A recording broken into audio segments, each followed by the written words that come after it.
The Lord of the Rings, The Two Towers.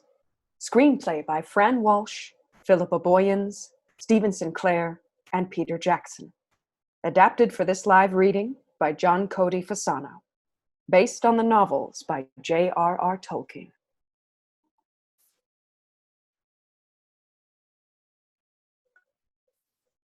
You cannot pass! Gandalf!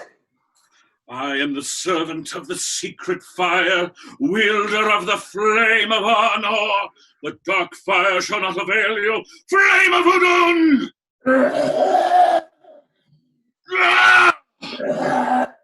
Go back to the shadows! You shall not pass!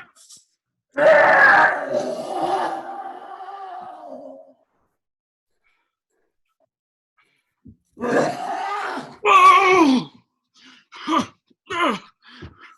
Fly, you fools! Oh!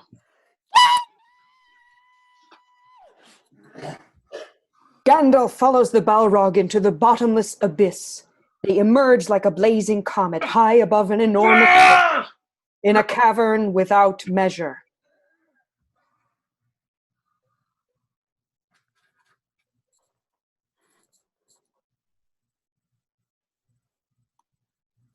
No! Gandalf! Frodo awakens from his nightmare and props himself up, hyperventilating. He's curled up in a blanket situated in a thorny and inhospitable terrain of Emyn Muil, the treacherous road to the land of Mordor. What is it, Mr. Frodo? Nothing. Just a dream. Later on, heavy fog rolls over the rocky landscape of Emyn Muil, making it hard to tell if night has really turned to day at all. Frodo and Sam climb down a rock face toward the mist-covered ground. Can you see the bottom? No. Don't look down, Sam. Just keep going. Sam clings to the rope and nods. He slowly continues. The rope is tied securely around a rock at the top of the face. Sam takes a step and loses his footing. A small box tumbles out of his pocket. Catch it! Grab it, Mr. Frodo! Frodo looks up. The box bounces down the rock. Frodo deftly catches it.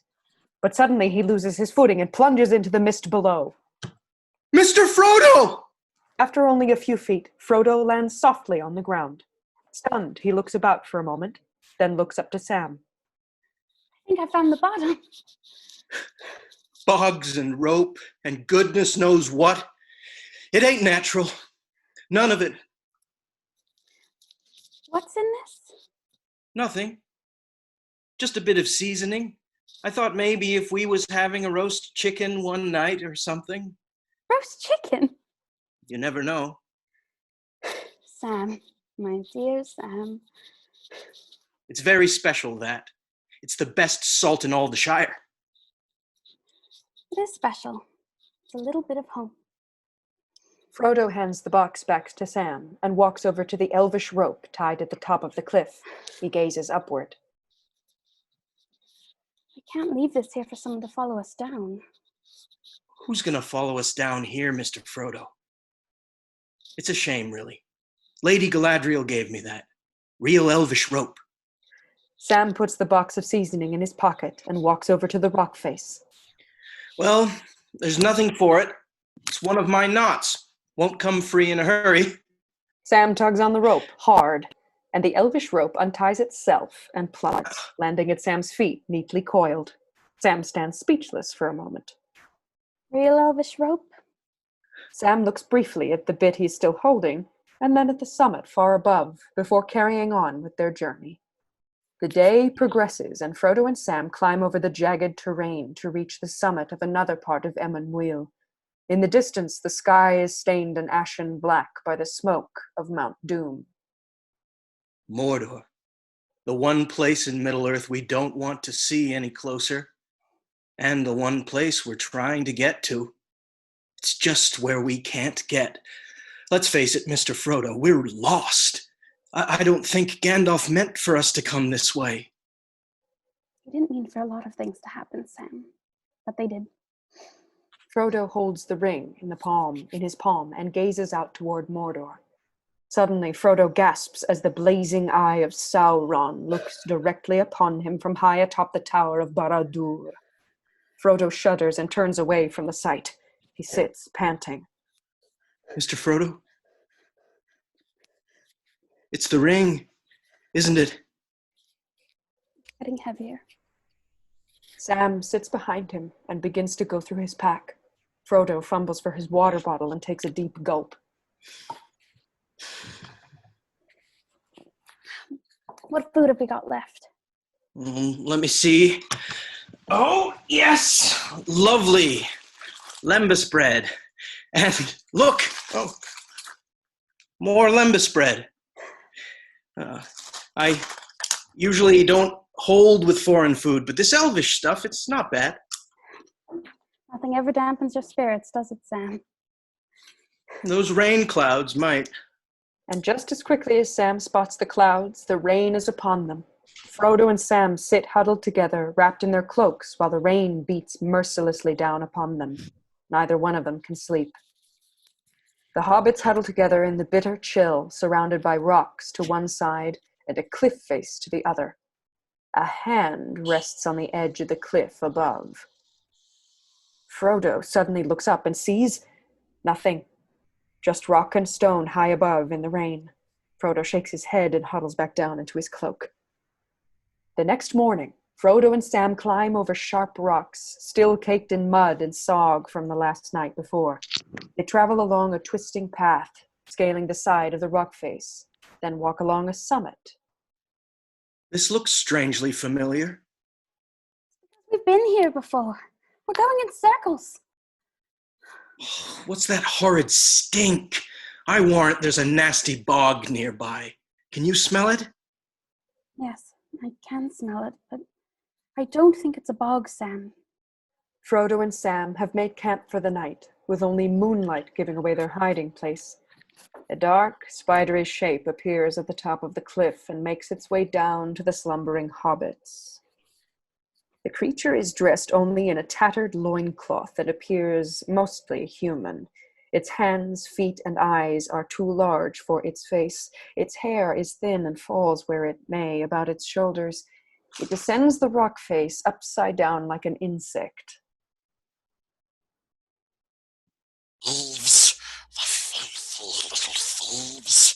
Where is it? Where is it? They stole it from us, my precious. Curse them, we hate them. It's ours and we want it.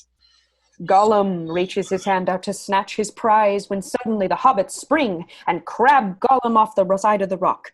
Amidst the struggle, the ring comes out of Frodo's shirt. Gollum leaps straight for the ring. Sam pulls Gollum off again, and Gollum turns on him. He fiercely bites Sam on the neck and then tries to choke him. Sam falls to the ground, and suddenly Frodo grabs Gollum by the hair and holds Sting to his neck. This is Sting. You've seen him before, haven't you, Gollum? Release him or I'll cut your throat!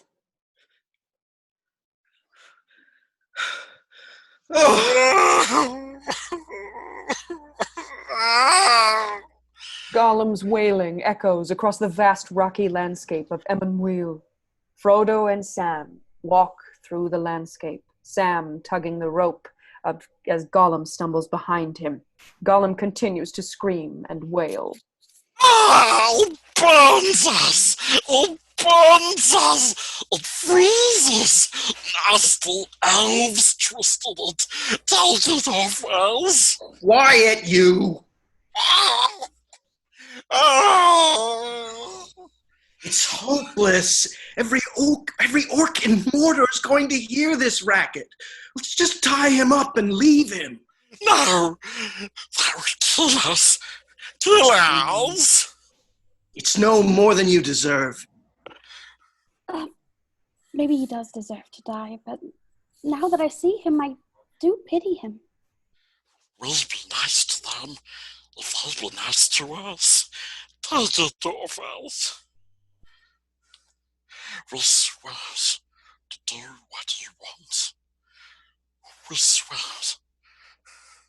There's no promise you can make that I can trust. It was to serve the master of the precious. We will swear on the precious. The ring is treacherous. It will hold you to your word. On the precious. On the precious. I don't believe you. Sam lunges at Gollum. Gollum jumps away, frightened, and climbs up onto a boulder. Get down! I said down! Sam! He's trying to trick us. If we let him go, he'll throttle us in our sleep. You know the way to Mordor? Yes. You've been there before. Yes. Frodo reaches out and removes the rope from Gollum's neck. Gollum is surprised and relieved. You will lead us to the Black Gate.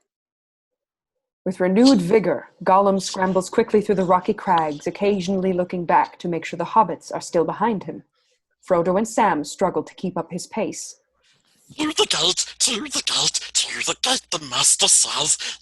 Yes. No, we won't go back.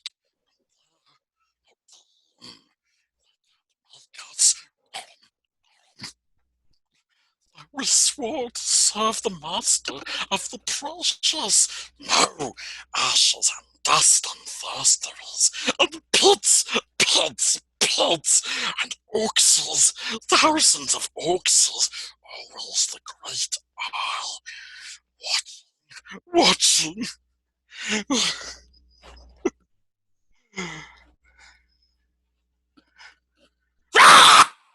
Gollum leaps down a rock wall and scurries away from the hobbits. Sam takes chase. Hey, come back now, come back. There, what did I tell you? He's run off, the old villain. So much for his promises. The hobbits, follow me. Frodo quickly runs after him. Sam, with a scowl, concedes to follow as well. They travel into the deep, gloomy fog surrounding the outskirts of Mordor. Let's go.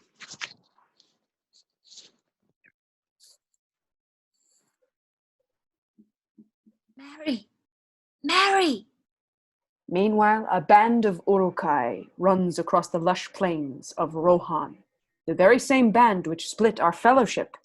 Merry and Pippin ride on the backs of two Uruk-Hai, their hands bound around the Uruk-Hai's necks.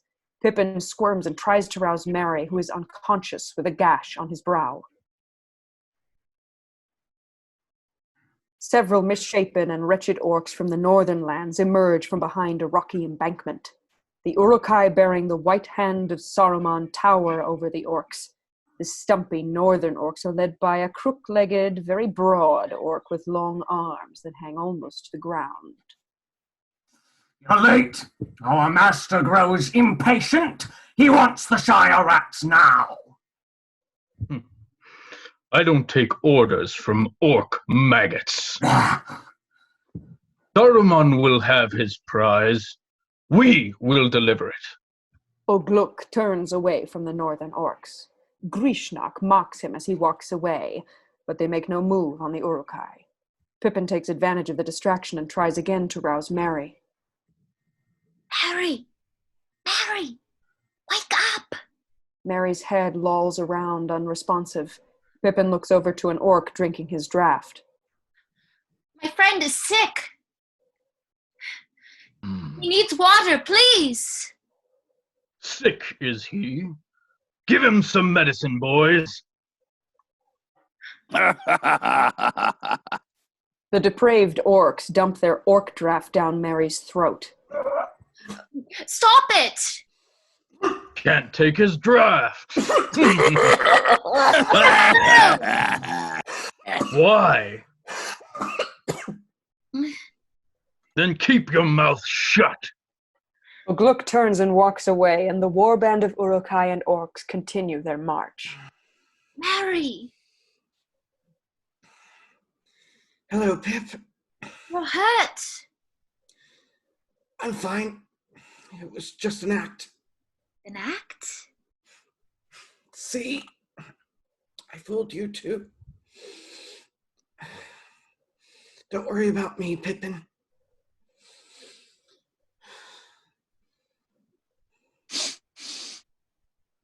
What is it? What do you smell? Man flesh. They've picked up our trail. Aragorn. Let's move! The Uruk-Hai break into a run. The northern orcs follow with their bow-legged gait. Pippin struggles to remove his elven brooch from his Lorien cloak with his teeth. He then spits it onto the ground. The brooch lands in the grass and gets trampled by the Uruk-Hai, but it remains unbroken and visible. The thundering of the Uruk-Hai march reverberates through the ground for miles around. Aragorn lies on the ground with his eyes closed and ear pressed to the stone, listening. Suddenly, he opens his eyes. The pace is quickened. They must have caught our scent. Hurry! Aragorn dashes off northward through the plains. Legolas runs up a hill behind him. He stops Come on, and Gimli! turns.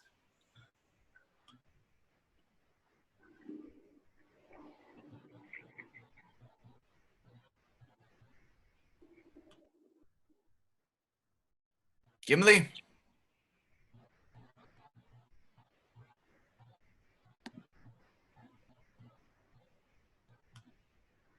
Legolas sees Gimli the dwarf coming up, puffing up the side of the hill behind him. 3 days and nights pursuit.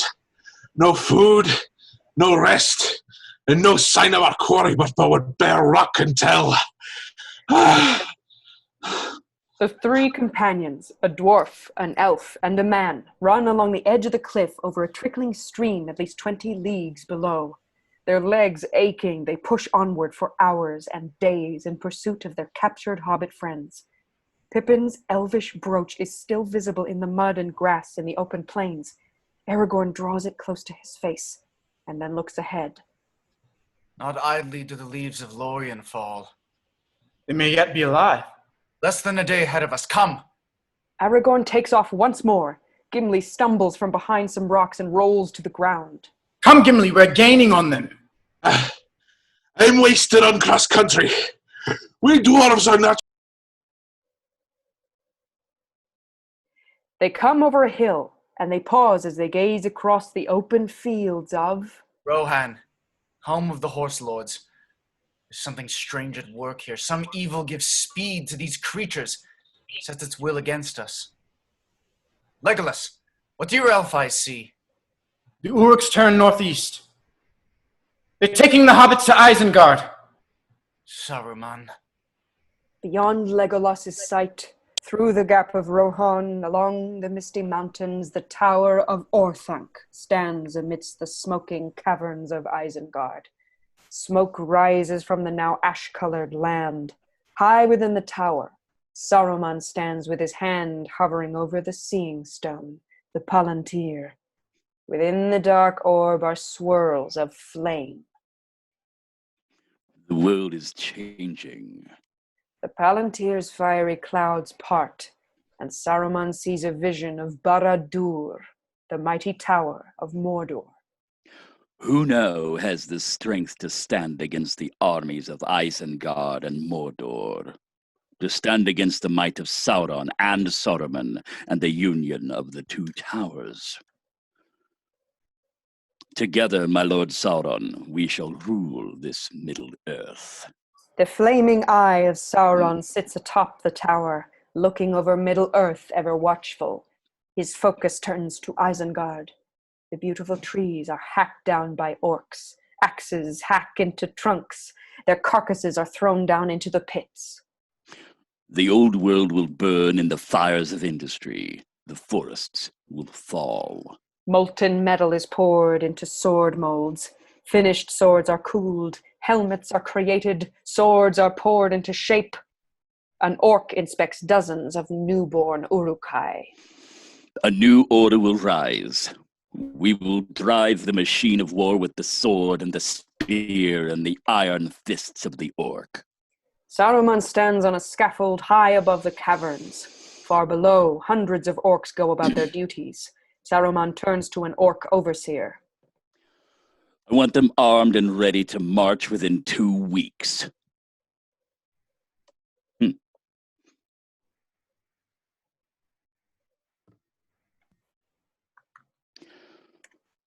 my lord, there are too many. They cannot be all armed in time. We don't have the means. Build a dam, block the stream, work the furnaces night and day.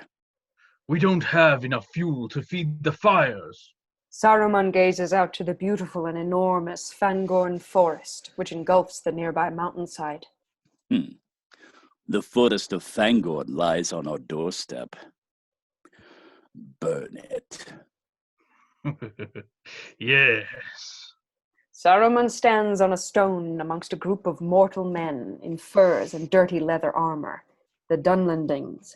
Their leader kneels before Saruman and the others follow his lead. We will fight for you. Swear it. We will die for Saruman. The horsemen took your land. They drove your people into the hills to scratch a living off rocks. Murderers. Take back the lands they stole from you. Burn every village. And with that, the wild men charge off into a fervor to destroy in Saruman's name. We have only to remove those who oppose us. Across the rolling plains, the war band of Dunderlings descend upon a small, unsuspecting village. It will begin in Rohan. The villagers quickly gather their things as the angry horde approaches. Too long have these peasants stood against you, but no more. A villager, Morwen, packs necessities onto her horse. She calls out to her children. Eothane! Eothane! A young boy and girl, Eothane and Freda, run to their mother with their bags. Morwen helps them up onto the horse. You'll take your sister. You'll go faster with just 2. Papa says that Eothane must not ride Gurulf. He is too big for him. Listen to me. You must ride to Edarasa and raise the alarm. Do you understand me? Yes, Mama. I don't want to leave. I don't want to go, Mama. Freda, I will find you there. A scream rings out. The far side of the village is under siege. Villagers are running towards Morwen. Quickly! Morwen slaps the horse and it rides off with the children. Freda cries and reaches for her mother. Go die. Wild men and Uruk-Hai overrun the village. The villagers try in vain to escape, but they are cut down. The village burns in their wake. Rohan, my lord, is ready to fall. On the ford of the river Eisen, a group of horsemen in finely crafted leather and plate armor, the Rohirrim, ride up and see the aftermath of a battle. Corpses and weapons strewn in and out of the raging water. A torrential downpour lends a grey air to the omnipresent death. The leader of their group, a rider bearing the banner of Rohan, surveys the scene with dismay. Theodred. Find the king's son! The Rohirrim walk amongst the arrow-pierced dead, checking for the face of each one. Mordor will pay for this. These orcs are not from Mordor. Éomer kicks one of the dead orcs to reveal the familiar white hand of Saruman. My lord Éomer, over here. Éomer runs to the riverbank where Hama waits. Together they roll over Theodred. He's alive! The Rohirrim ride through the golden plains of Rohan and crest a hill revealing their capital, Edoras. Éomer leads, carrying a gravely wounded Theodred. The townspeople clear a path for the riders. In front of the great hall, Meduseld, a golden-haired maiden, Éowyn, watches eagerly as the riders return. Éowyn enters the great hall and runs over to Theodred's bed. She kneels. Éomer kneels beside her. Theodred. Éowyn draws back the covers to reveal Theodred's mortal wound. Later, Éomer and Éowyn stand before the king, Theoden, who sits motionless on his throne, wizened and aged beyond his years. Éowyn kisses his cheeks and kneels before him. Your son is badly wounded, my lord. He was ambushed by orcs.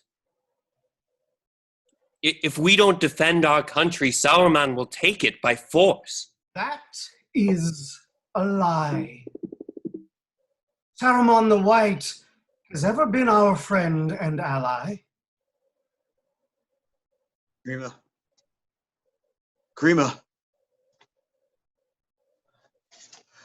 My son. Grima.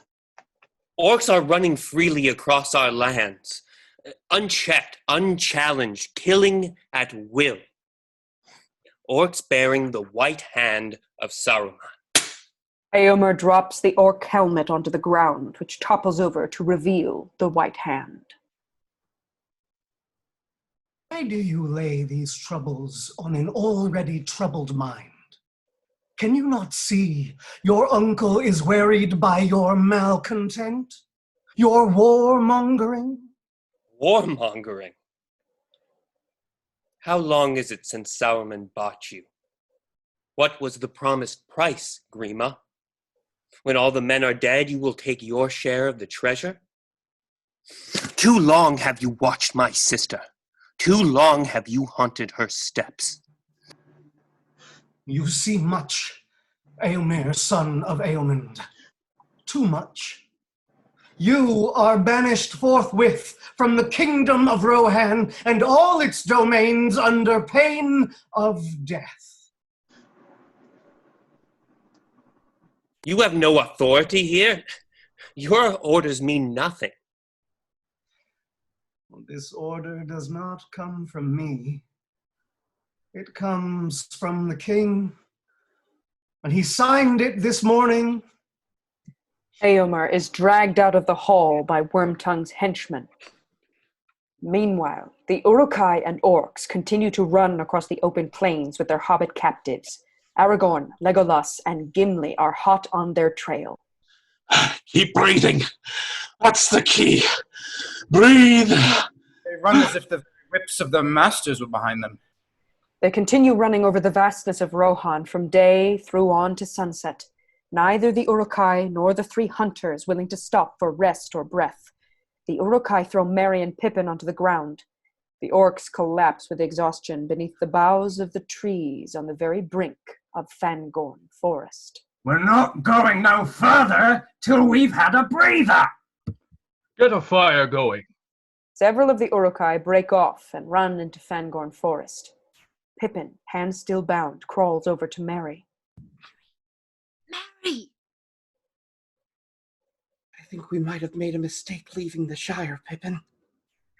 Within Fangorn, the orcs chop down the trees inside the forest for firewood. What's making that noise?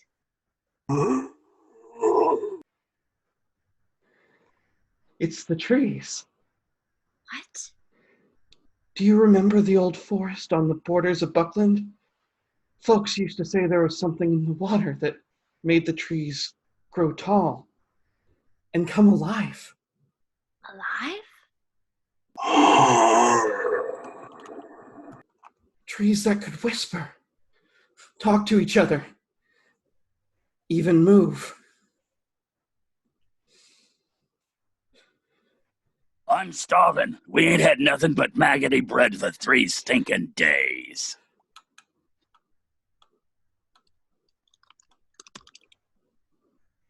Yeah, why can't we have some meat? What about them? They're free. They're not for eating.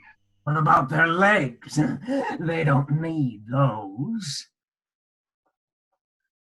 Grishnak makes a move towards the hobbits. Ogluk shoves him back into the orcs. Get back, scum! The prisoners go to Saruman, alive and unspoiled. Alive? Why alive? Do they give good sport? Yeah.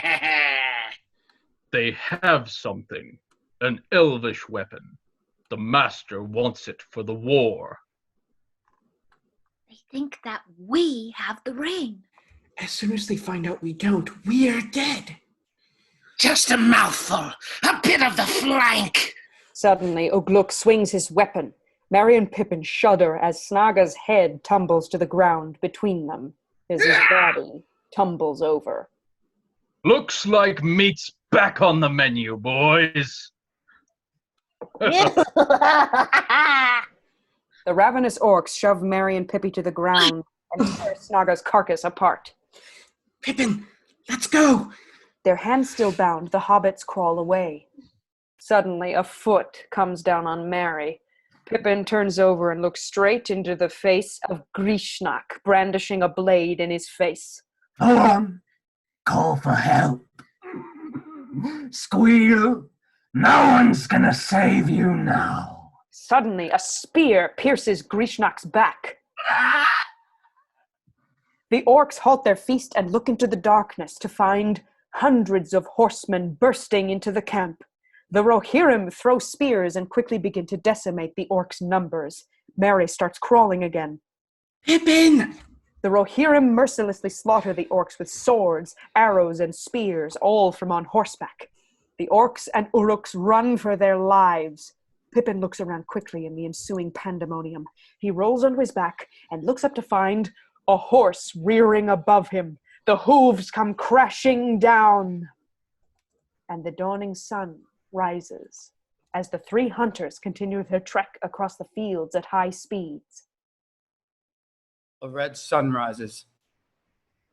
Blood has been spilled this night. At the top of a rise, Aragorn stops again to examine the ground. The sounds of horses' neighings breaks the air.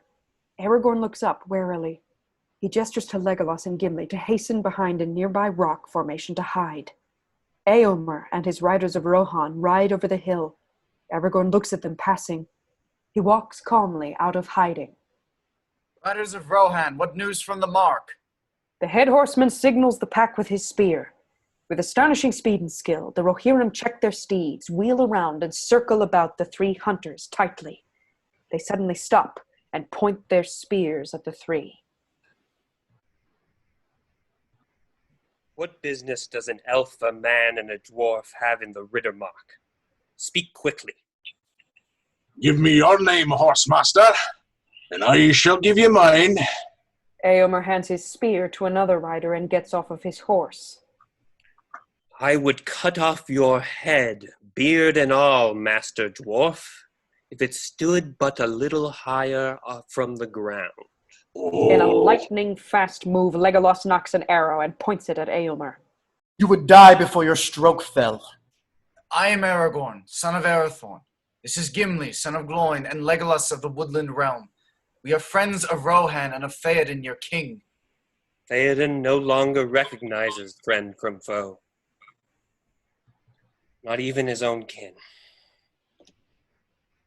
Saruman has poisoned the mind of the king and claimed lordship over these lands.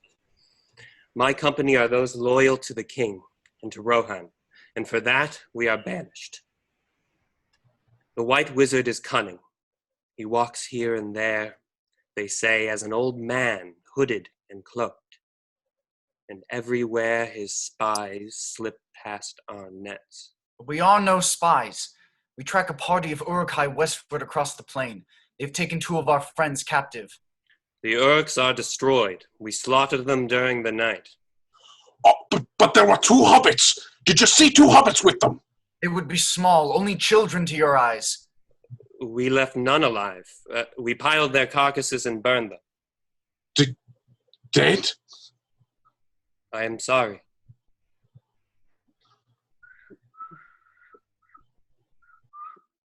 Asafel, Alan. 2 steeds move to the forefront. Éomer lovingly places his hand on them. May these horses bear you to better fortune than their former masters. Farewell. Look for your friends, but do not trust to hope. It has forsaken these lands. We ride north! The Rohirrim follow their commander's orders and quickly ride off. They disappear into the north. Aragorn on Hasufel and Gimli riding behind Legolas on Arud. They ride across the plains towards the edge of the Fangorn Forest, where the pile of dead orcs smolders. The 3 hunters halt their steeds beside the pile and dismount. They look upon the pile with dismay. It's one of their wee belts.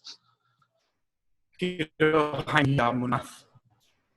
they find peace in death. Oh, we failed them. Aragorn turns his head. Something on the ground suddenly catches his attention. A glimmer of hope flickers across his visage as he notes some marks on the ground. He moves towards them and touches the spots with his hands. A hobbit lay here, and the other. Aragorn pieces together some of what happened the night before. Pippin screams as the horse rears over him. He rolls out of the way as it crashes down. They crawled. Their hands were bound. Pippin reaches a fallen blade. He rubs his bonds furiously against its sharp edge. Aragorn comes upon a short length of rope buried in the trampled grass. Their bonds were cut. Pippin frantically releases Merry from his bonds and pulls him to his feet. They begin to make their way to safety outside the ring of battle.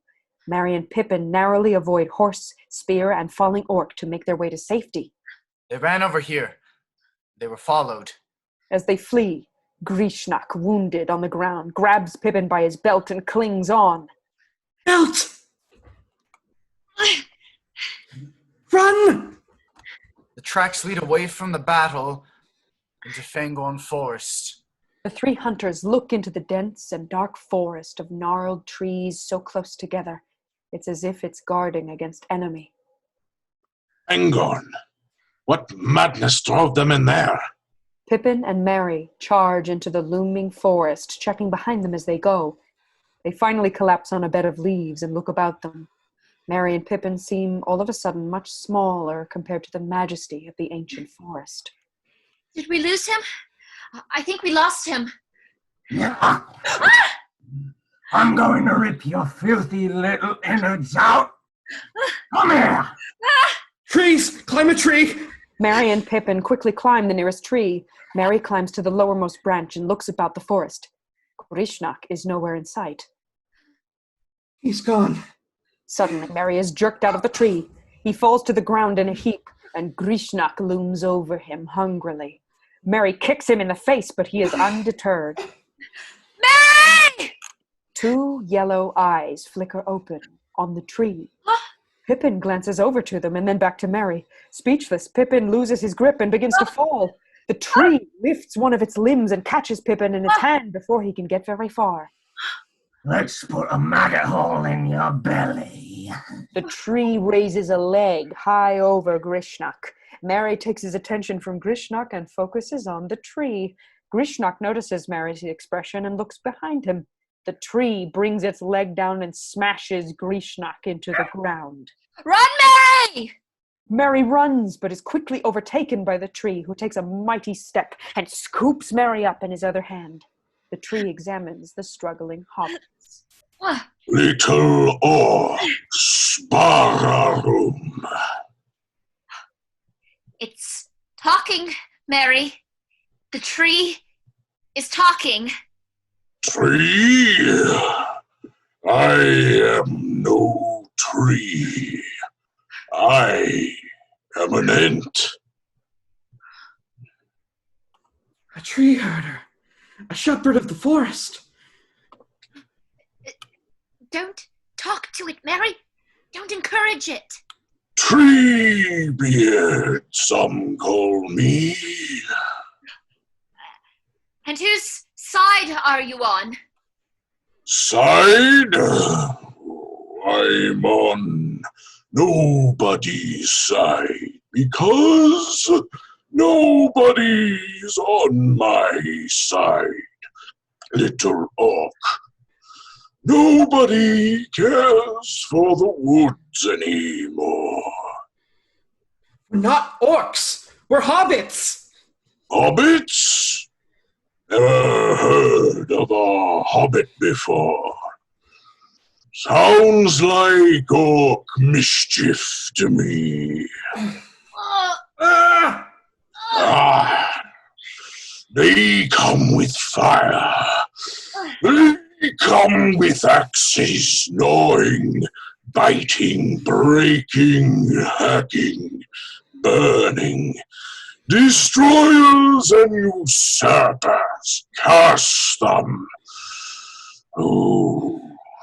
No, you don't understand. We're hobbits, halflings, shire folk. Well,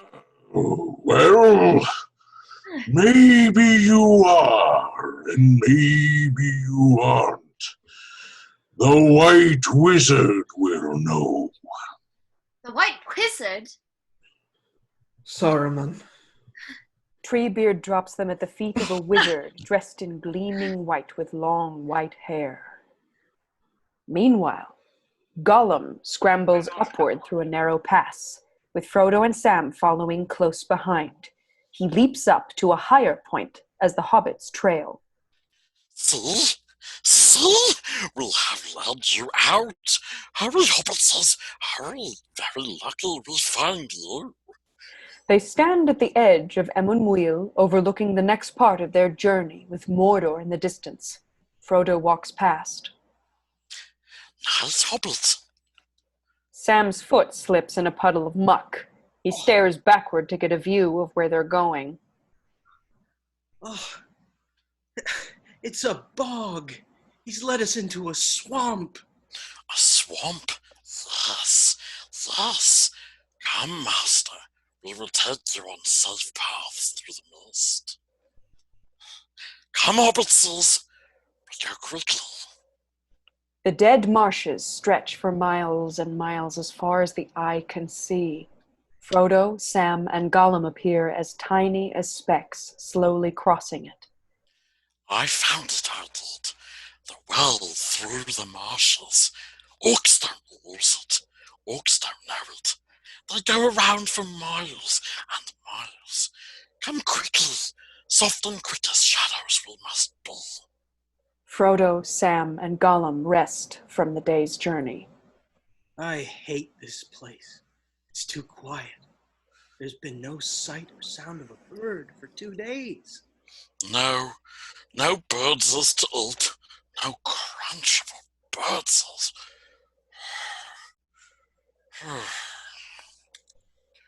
We are famished. Yes, famished we are, precious. Yeah. What does it eat? Is it tasty?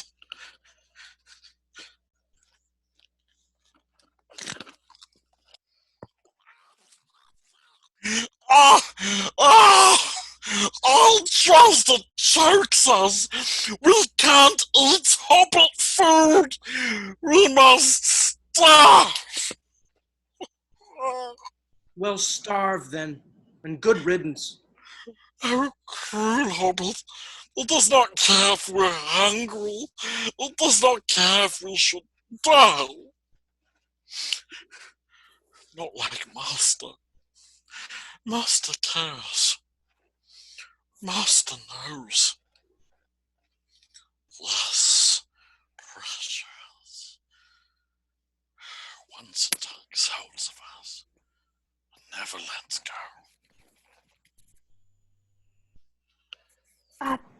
Don't touch me. Don't touch me. Gollum leads Sam and Frodo into an area of the marshes where small flames burn on the surface of the mist-covered waters. Sam glimpses beneath the water's surface. Pallid faces of dead men and elves float in the water. There are dead things. Dead faces in the water. All dead. All rotten. Elves and men and orcs. A great battle. Long ago. Dead marshals. Yes, yes, that is their name. This well. Don't follow the lights. Sam slips into the water again. Gollum turns to him quickly. Or hobbits go down to join the dead ones and light little marshals of their own. Sam warily follows Gollum, but Frodo is drawn toward the water.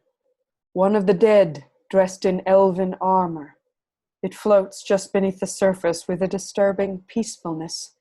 Frodo draws himself closer and closer to the surface of the water. Frodo!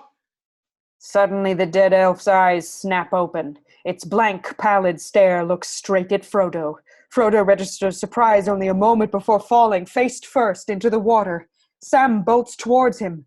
The dead quickly surround Frodo in the water, grasping with decayed limbs. Another hand reaches around Frodo.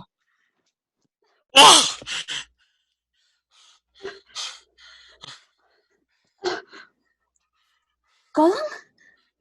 Don't follow the lights. Gollum crawls away. Sam runs to Frodo's side. Gollum! Mr. Frodo, are you all right? Above, Mount Doom chokes ash and fire, giving eerie light to the night. The hobbits sleep, or so it appears. Frodo holds the ring in the palm of his hand, caressing it, gazing upon it. So bright, so beautiful. Precious. What did you say? Master should be resting. Master needs to keep up his strength. Who are you? Ask us, not its business. Gandalf told me you were one of the river folk. Cold be heart and hand and bone, cold be travellers far from home. You said your life was a sad story. They do not see what lies ahead when sun has failed and moon is dead. You were not so very different from a hobbit once, were you? Smeagol. What did you call me? That was your name once, wasn't it? Long time ago.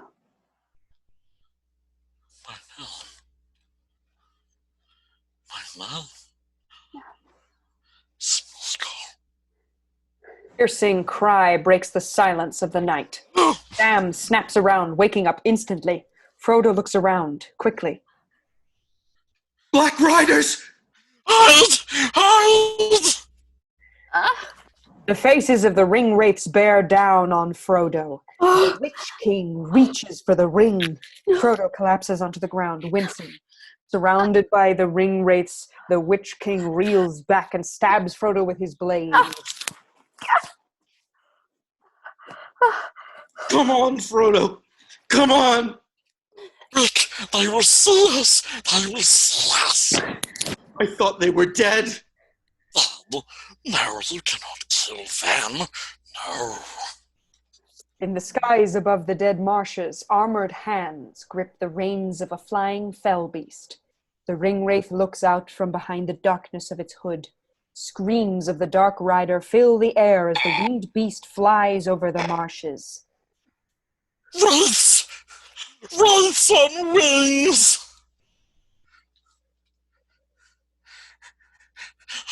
They are calling for it. They are calling for the precious. Frodo!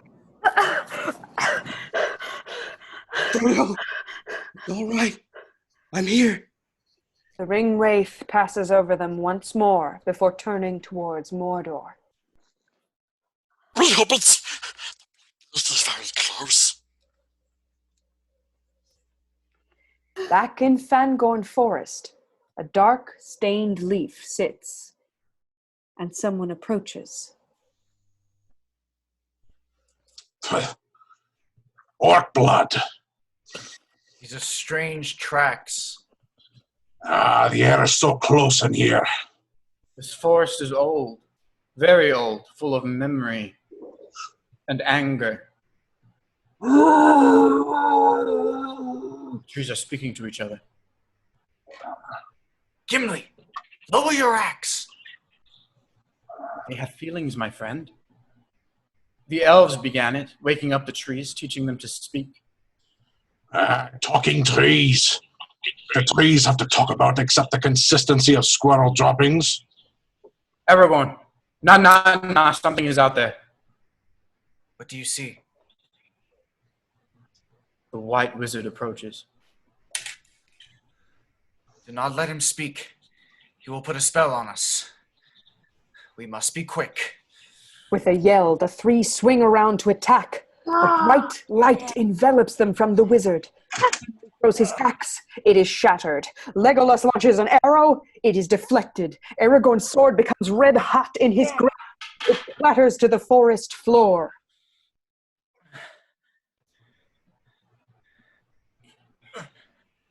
The white wizard speaks. You are tracking the footsteps of two young hobbits. Where are they? They passed this way the day before yesterday. They met someone they did not expect. Does that comfort you? Who are you? Show yourself!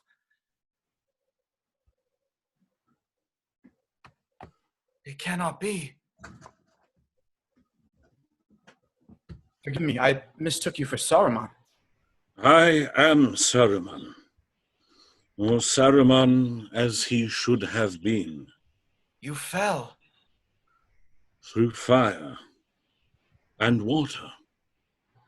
In a raging snowstorm high atop Silvertine, in the living rock of Xiraxagil, Gandalf faces off with the Balrog in Durin's tower. From the lowest dungeon to the highest peak, I fought with the Balrog of Morgoth, until at last I threw down my enemy and smote his ruin upon the mountainside. Darkness took me, and I strayed out of thought and time.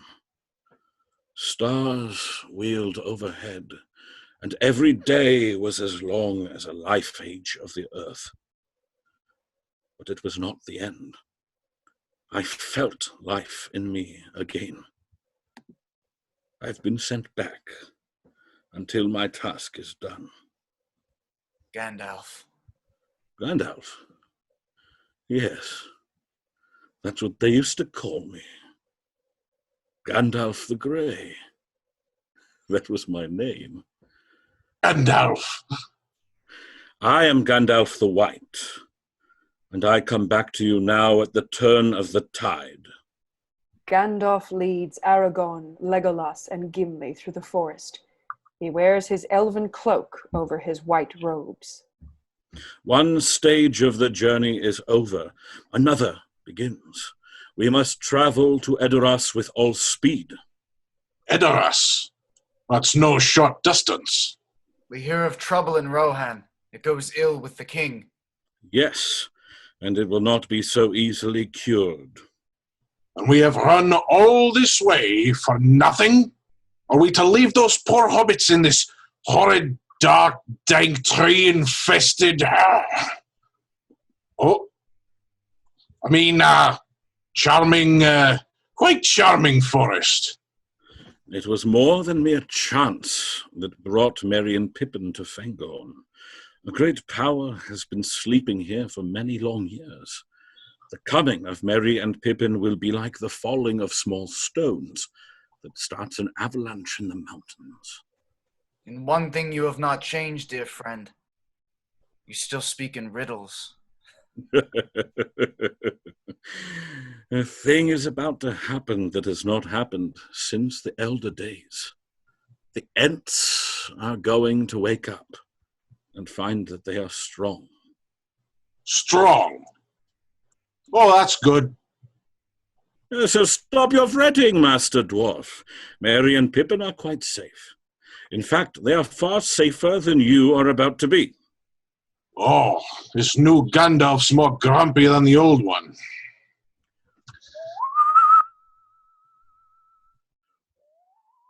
A magnificent white horse gallops towards Gandalf across a nearby hill. Gandalf smiles. Legolas, standing with Aragorn, Gimli, and their steeds, look upon the approaching steed in awe. That is one of the Mirrors, unless my eyes are cheated by some spell. The horse gallops across the plain and comes to a stop in front of Gandalf. Shadowfax, he is the lord of all horses, and has been my friend through many dangers. The three hunters make haste in riding across the vast plains to their destination at Edoras. Meanwhile, Treebeard continues his slow trek through the forest. Merry and Pippin remain perched in his branches helplessly led along to whatever fate has in store for them. Oh, Rowan mine, I saw your shine upon the summer's day, upon your head, how golden red the crown you bore aloft. Such beautiful verse. Is it much further? Oh, Burarum, don't be hasty. You might call it far, perhaps, but my home lies deep in the forest, near the roots of the mountain. I told Gandalf I would keep you safe, and safe is where I will keep you. I believe you will enjoy this next one, too. It is one of my own compositions. Right.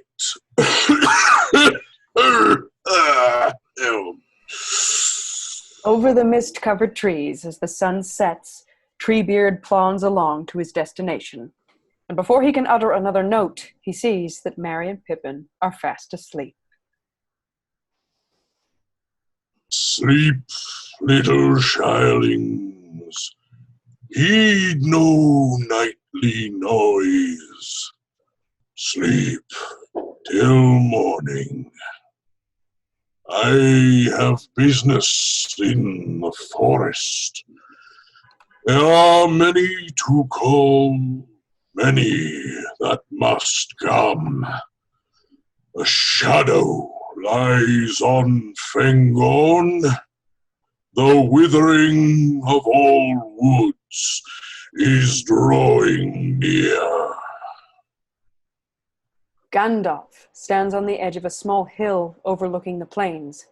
Aragorn leaves the fire and joins him. The veiling shadow that glowers in the east takes shape. Sauron will suffer no rival. From the summit of Barad-dûr his eyes watch ceaselessly, but he is not so mighty yet that he is above fear. Doubt ever gnaws at him. The rumor has reached him. The heir of Númenor still lives. Sauron fears you, Aragorn. He fears what you may become. And so he'll strike hard and fast at the world of men. He will use his puppet, Saruman, to destroy Rohan. War is coming. Rohan must defend itself, and therein lies our first challenge, for Rohan is weak and ready to fall. The king's mind is enslaved. It's an old device of Saruman's. His hold over King Theoden is now very strong. Sauron and Saruman are tightening the noose, but for all their cunning, we have one advantage. The ring remains hidden, and that we should seek to destroy it has not yet entered their darkest dreams. And so, the weapon of the enemy is moving toward Mordor in the hands of a hobbit. Each day brings it closer to the fires of Mount Doom. We must trust now in Frodo. Everything depends upon speed and the secrecy of his quest. Do not regret your decision to leave him. Frodo must finish this task alone. He's not alone. Sam went with him. Did he? Did he indeed? Good. Yes. Very good. Frodo and Sam scramble to the top of a rocky cliff face, and then they see it.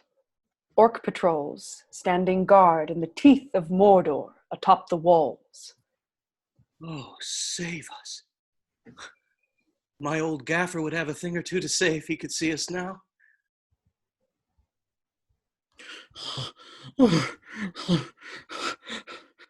Master says to show him the well into Mordor. So good Smeagol does. Master says so. I did. That's it then. We can't get past that. An army of Easterling soldiers marches to the Black Gate on a path far below the Ethel Duath. A commander screams orders to the troops. The three shrink back away from the edge of the overlook. The army marches steadily towards the Black Gate. A horn sounds their arrival. An orc sounds the horn again, and two enormous cave trolls work the mechanism to open the mighty gate. The orcs atop the battlements brace themselves as the gate slowly opens. The mighty cave trolls open the heavy gate, walking along a thin walkway patrolled by the smaller orcs. Look! The gate! It's opening! The gate slowly opens to receive the approaching army. Sam crawls to a rock at the edge of the overlook. I can see a way down. Suddenly, the rock gives way underneath him, and Sam races down the side of Ephedwith, with Sam riding atop it. Sam, no! Frodo scrambles after him. Master! Frodo slides to a stop behind a rock near the bottom. One of the Easterling soldiers looks up at the mountainside. Frodo darts from behind one rock, slides down the side some more, and comes to rest behind another rock. Two Easterling soldiers approach the mountainside to investigate. Frodo darts behind from some rock and reaches Sam, who is buried up to his waist in rocks. Frodo struggles to free him, but to no avail. Frodo quickly swings his elvish cloak over himself and Sam. Miraculously, the Easterling soldiers see nothing but an old, out-of-place boulder. After the soldiers depart, the surface of the rock suddenly peels back to reveal Frodo and Sam beneath it, hidden by the magic of the elven cloak. Frodo and Sam scramble behind a nearby boulder. I did not ask you to come with me, Sam. I know, Mr. Frodo. I doubt even these elvish cloaks will hide us in there. Now! No, Master! They'll catch you! They'll catch you! Don't take it to him! He wants the precious. Our Wellesley is looking for it, and the precious is wanting to go back to him. But we mustn't let him have it. Horn sounds, and the Easterling army progresses through the gate, which begins to close behind them. Frodo tries to run for the gate once more. Gollum holds him back. No! There's another way! There's another way! More secret. A dark well. Why haven't you spoken of this before?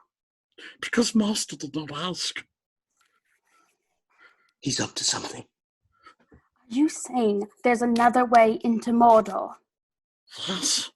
There's a path, and some stairs, and a tunnel. He's led us this far, Sam.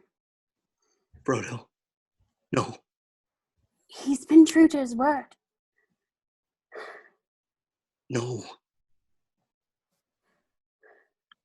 Lead the way, Smeagol. Good Smeagol always helps. The Black Gate closes completely behind them. Meanwhile, in far-off Fangorn Forest, Merry wakes up and looks around. Sunlight breaks through a few of the trees, giving light. A small brook bubbles down the center of the draft. Pippin sits on a root, drinking the water. Merry walks out in a daze. Hello? Treebeard? Where's he gone? I had loveliest dream last night. There was this large barrel full of pipeweed, and we smoked all of it. And then you were sick. Oh, I'd give anything for a whiff of old Toby.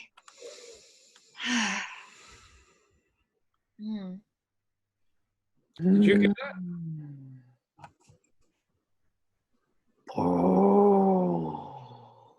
There it is again. Something's not right here. Not right at all.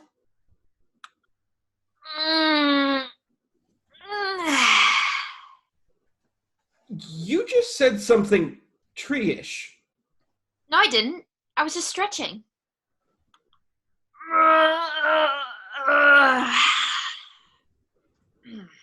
You're taller. Who? You. Then what? Then me! I've always been taller than you. Pippin, everyone knows I'm the tall one. You're the short one. Please, Mary, you're what?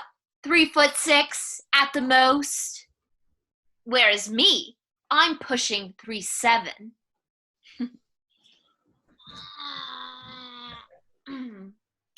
3'8". 3'8". You did something.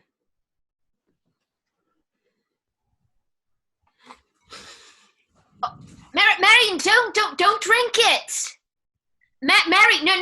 Treebeard said that you shouldn't have any. I want some.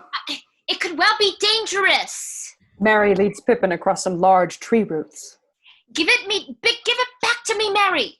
Suddenly, Mary slips between two of the gnarled trees, spilling the jug onto the roots. The tree groans and moves. It closes its roots to trap the ankles of both the hobbits.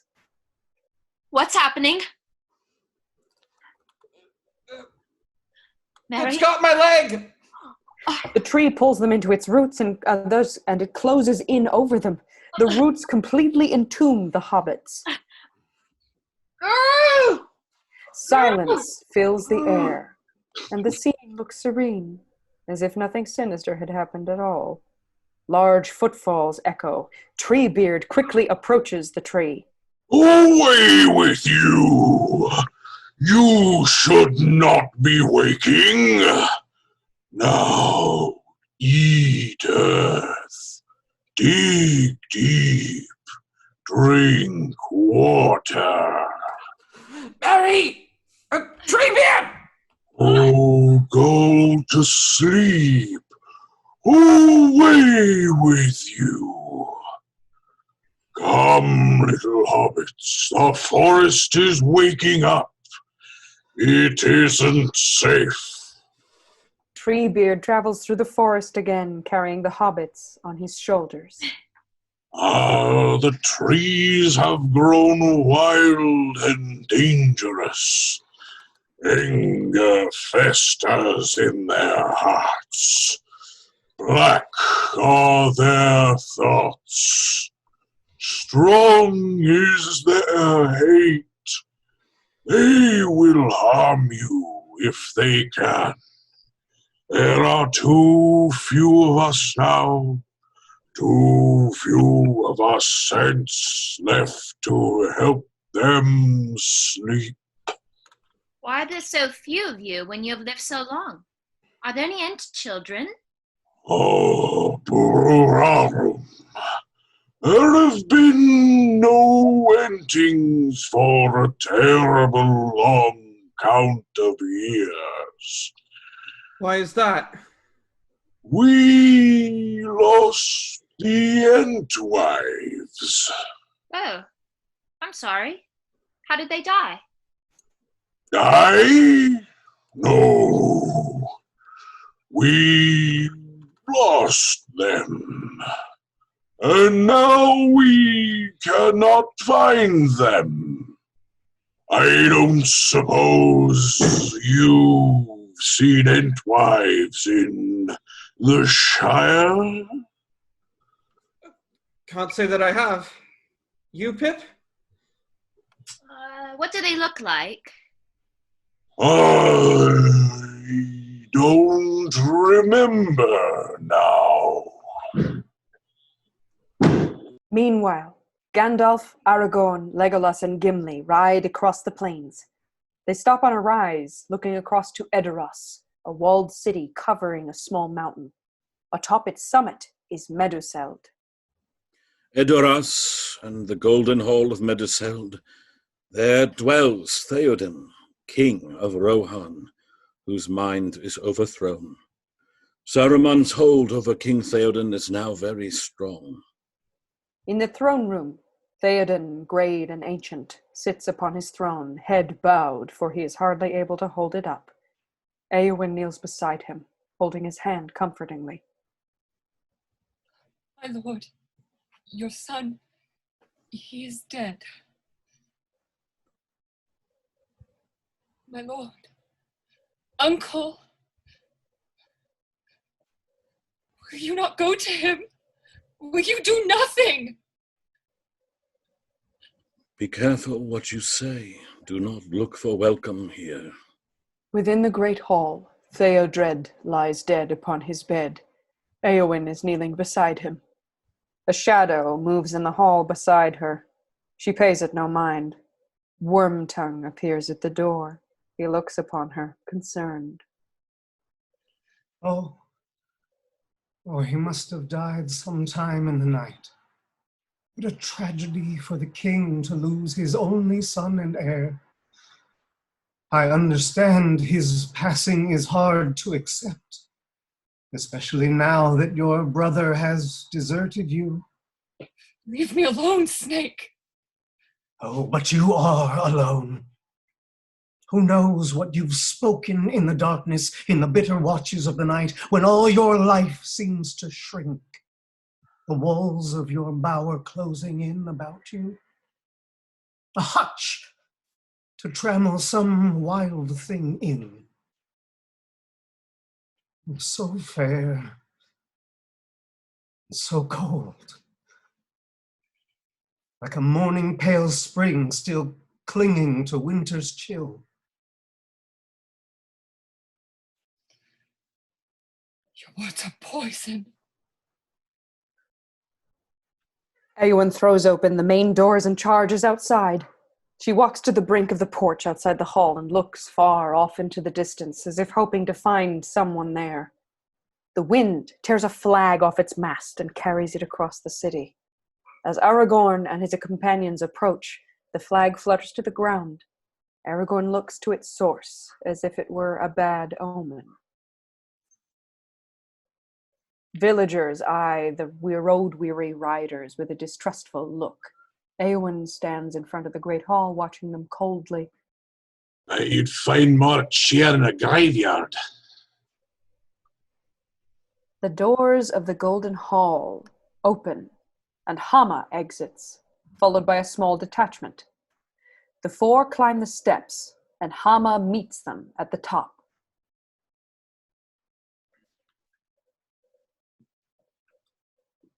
Not allow you to see Theoden King so armed, Gandalf Grey.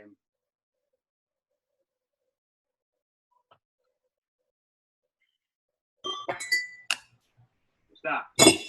You would not part an old man from his walking stick.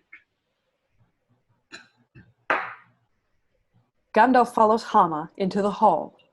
Hama enters and bows low before the king. He steps aside to allow the four to enter behind him. The My lord, of your halls is somewhat lessened of late, Theoden King. he's not welcome. Why should I welcome you, Gandalf Stormcrow? A just question, my liege. Late is the hour in which this conjurer chooses to appear. Lothspell I name him, ill news is an ill guest. Be silent and keep your forked tongue behind your teeth, I have not passed through fire and death to bandy crooked words with a witless worm. His staff! I told you to take the wizard's staff! Theoden, son of Thengel, too long have you sat in the shadows. Wormtongue tries to crawl away unnoticed, but Gimli catches him and pins him to the floor under his foot. I would stay still if I were you. Hearken to me. The people of the hall approach behind Gandalf. I release you from this spell.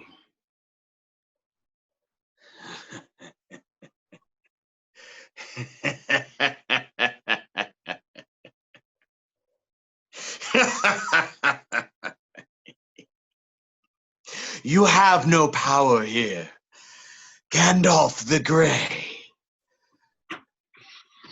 I draw you, Saruman, as poison is drawn from a wound.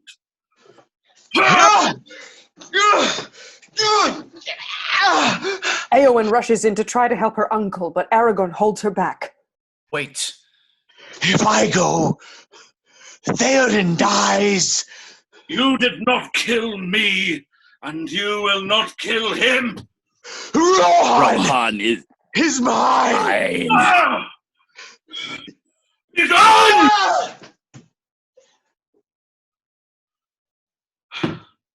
Aragorn releases Éowyn. She charges across the hall to her uncle. Gamling makes to charge Gandalf, but Hama holds him steady. Éowyn holds Theoden up to look at him, his eyes clear.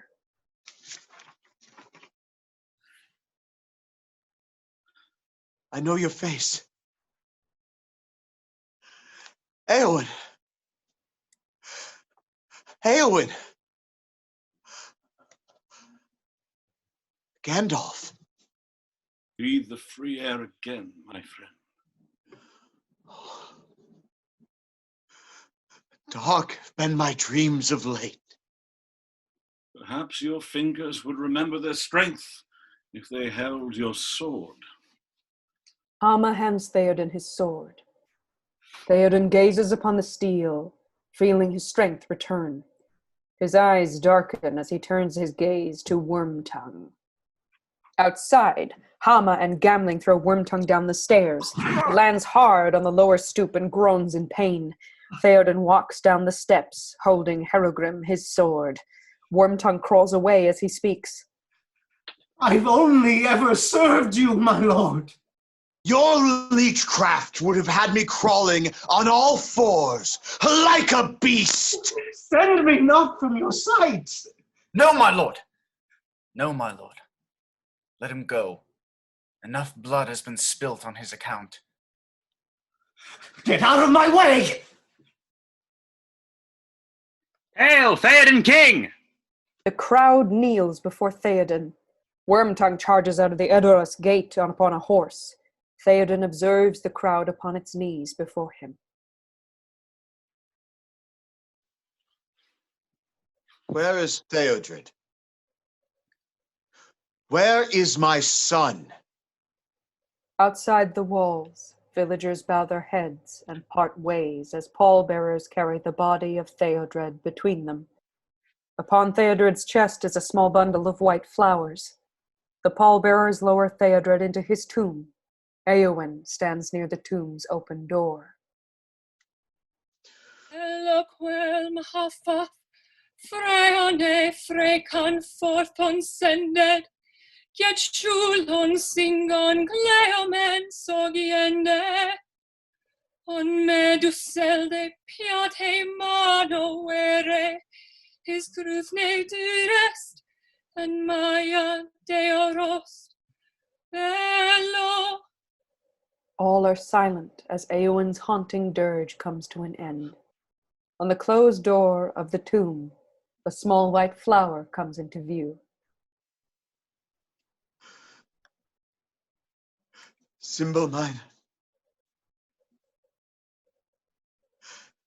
Ever has it grown on the tombs of my forebears. Now it shall cover the grave of my son. Alas, that these evil days should be mine. The young perish and the old linger. That I should live to see the last days of my house. Eotred's death was not of your making.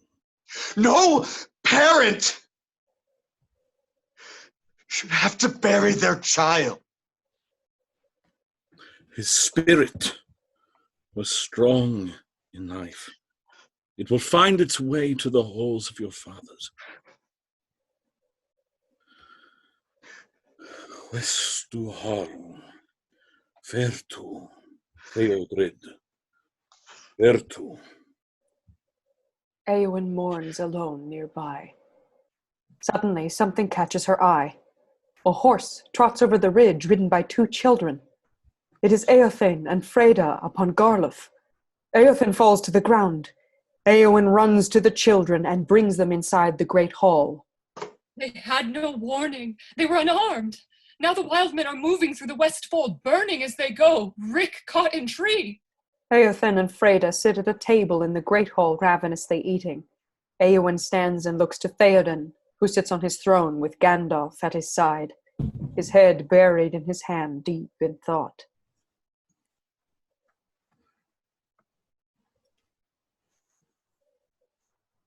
The little girl Freda asks for her mother.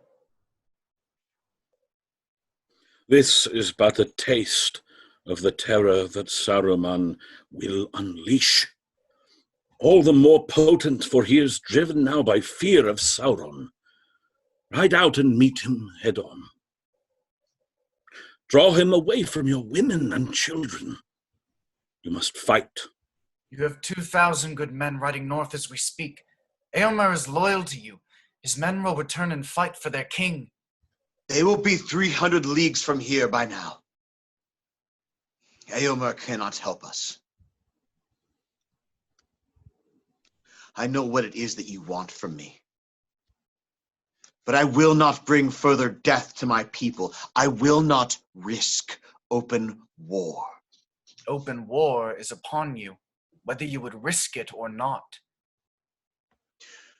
When last I looked, Theoden, not Aragorn, was king of Rohan. Then what is the king's decision?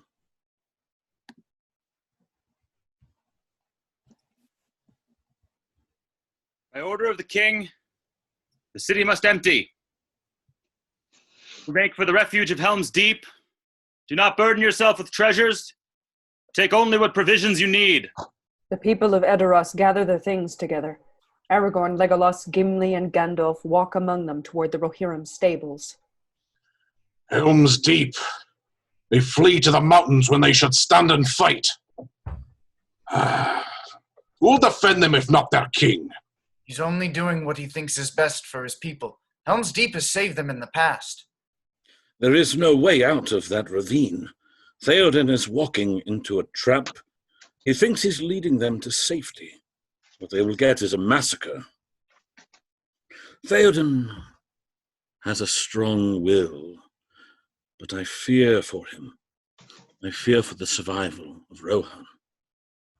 He will need you before the end, Aragorn. The people of Rohan will need you. The defenses have to hold. They will hold. Gandalf turns from Aragorn to Shadowfax. Gently he strokes the mighty horse's coat. Grey Pilgrim, that's what they used to call me. 300 lives of men I've walked this earth, and now I have no time. Aragorn opens the stall door. Gandalf mounts Shadowfax. With luck, my search will not be in vain. Look to my coming at first light on the 5th day. At dawn, look to the east. Go. Gandalf blasts out of the stable at top speed and rides across the open plains as fast as Shadowfax can carry him. Back in the stable, 2 soldiers are attempting to subdue a mighty brown stallion, Brago, with little success. Éowyn turns to them, watching. Aragorn enters carrying his saddle. He turns to the struggle. That horse is half mad, my lord. There's nothing you can do. Leave him. Brago rears and whinnies as Aragorn comes closer. Beste, stille nu. Beste. Stille nu. Lacus drefed, gifragon. Aragorn slowly reaches Brago, who becomes calm. He caresses the beast's coat and carefully removes the ropes detaining him. He hands them to the other soldiers. Éowyn watches with wonder. What namad? What namad? His name is Brago. He was my cousin's horse. Brago, your name is kingly. Manna trust that, Brago. What did you see? I have heard of the magic of elves, but I did not look for it in a ranger from the north. You speak as one of their own. I was raised in Rivendell for a time. Turn this fellow free. You've seen enough of war. Orcish war machines turn deep below the earth in the caverns of Orthanc. The orcs work non-stop to their ends on the ashen ground. High above, watching over the progress, Saruman paces and the Palantir chamber, mulling over his loss to Gandalf. Gandalf the White, Gandalf the Fool. Does he seek to humble me with his newfound piety? There were 3 who followed the wizard. An elf, a dwarf, and a man. You stink of horse. The man, was he from Gondor?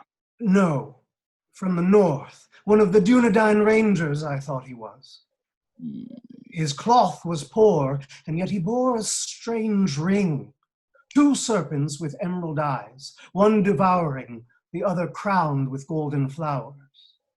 The ring of Barahir. So Gandalf Greyheim thinks he has found Isildur's heir, the lost king of Gondor. He is a fool. The line was broken years ago. It matters not. The world of men shall fall. It will begin at Edoras. The Rohirrim begin to pour out of Edoras by the hundreds, carrying what they can. A solid line of people stretches across the plains of Rohan. Theoden and Gamling gather their war gear. I am ready, Gamling. Bring my horse.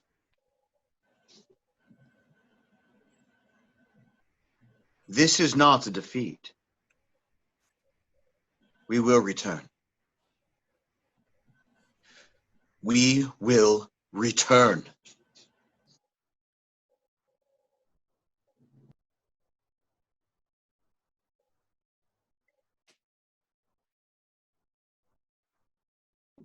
You have some skill with a blade.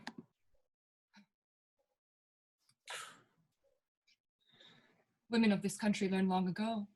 Those without swords may still die upon them. I fear neither death nor pain. What do you fear, my lady? A cage. To stay behind bars until use and old age accept them, and all chance of valor has gone beyond recall or desire.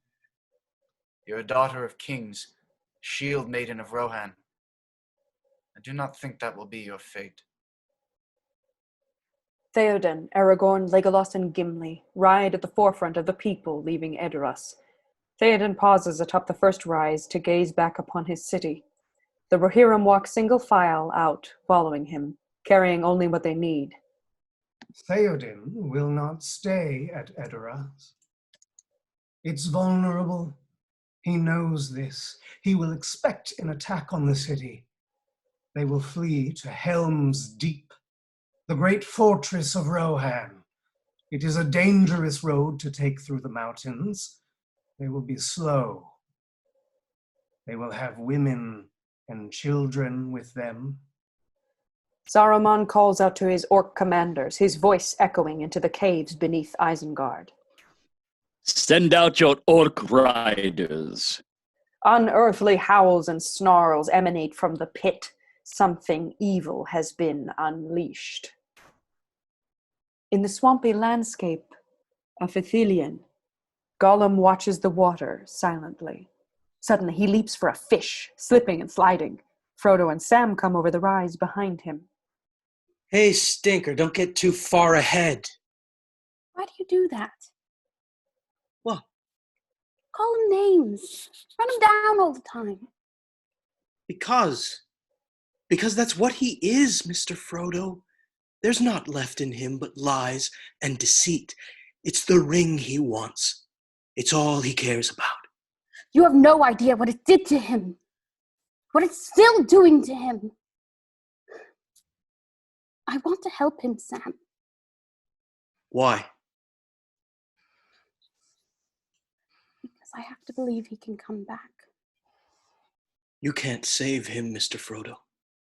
What do you know about it? Nothing! I'm sorry, Sam. I don't know why I said that. I do.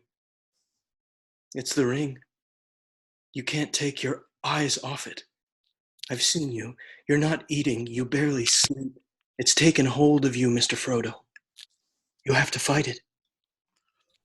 I know what I have to do, Sam. The ring was entrusted to me. It's my task. Mine. My own. Can't you hear yourself? Don't you know who you sound like? In the lands where day and night are nearly one and the same, the hobbits manage to get some sleep. Frodo clutches the ring tight. We want it. We need it. Must have the precious. They stole it from us. Sneaky hobbitses. Wicked, tricksy, false. No, not Master. Master's my friend. Yes, precious, false. They will cheat you, hurt you, lie. But, Master, no! You don't have any friends. Nobody likes you. Not listening. I'm not listening. You're a liar and a thief. Murderer! Go well! Go well! I hate you! I hate you! Where would you be without me? Gollum! Gollum! I saved us. It was me. We survived because of me. What did you say? Master looks after us now. We don't need you. Leave now and never come back. No. Leave now and never come back. Leave now and never come back. Go Welsh, and Welsh goes, precious. Go on, go on, Smeagol is free. A grey new day. Frodo rests against a rock. Sam stands off looking into the distance. Gollum suddenly runs up, clutching 2 conies in his mouth. He spits them into Frodo's lap. Look what Smeagol finds. They are young, they are tender, they are nice. Eat them, eat them. Oh, you'll make him sick, you will. Ugh, behaving like that. There's only one way to eat a brace of conies. Sam stirs a pot of stew as it simmers over a fire. Sam adds spices while Gollum watches in dismay. What's he doing? Stupid fat hobbit! It ruins it.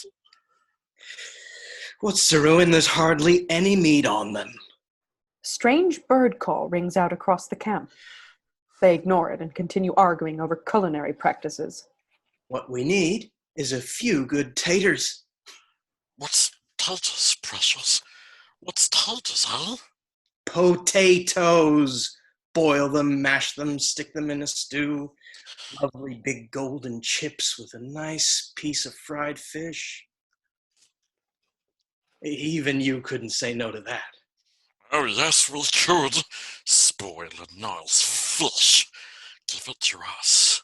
Raw and wriggling. You keep nasty chips.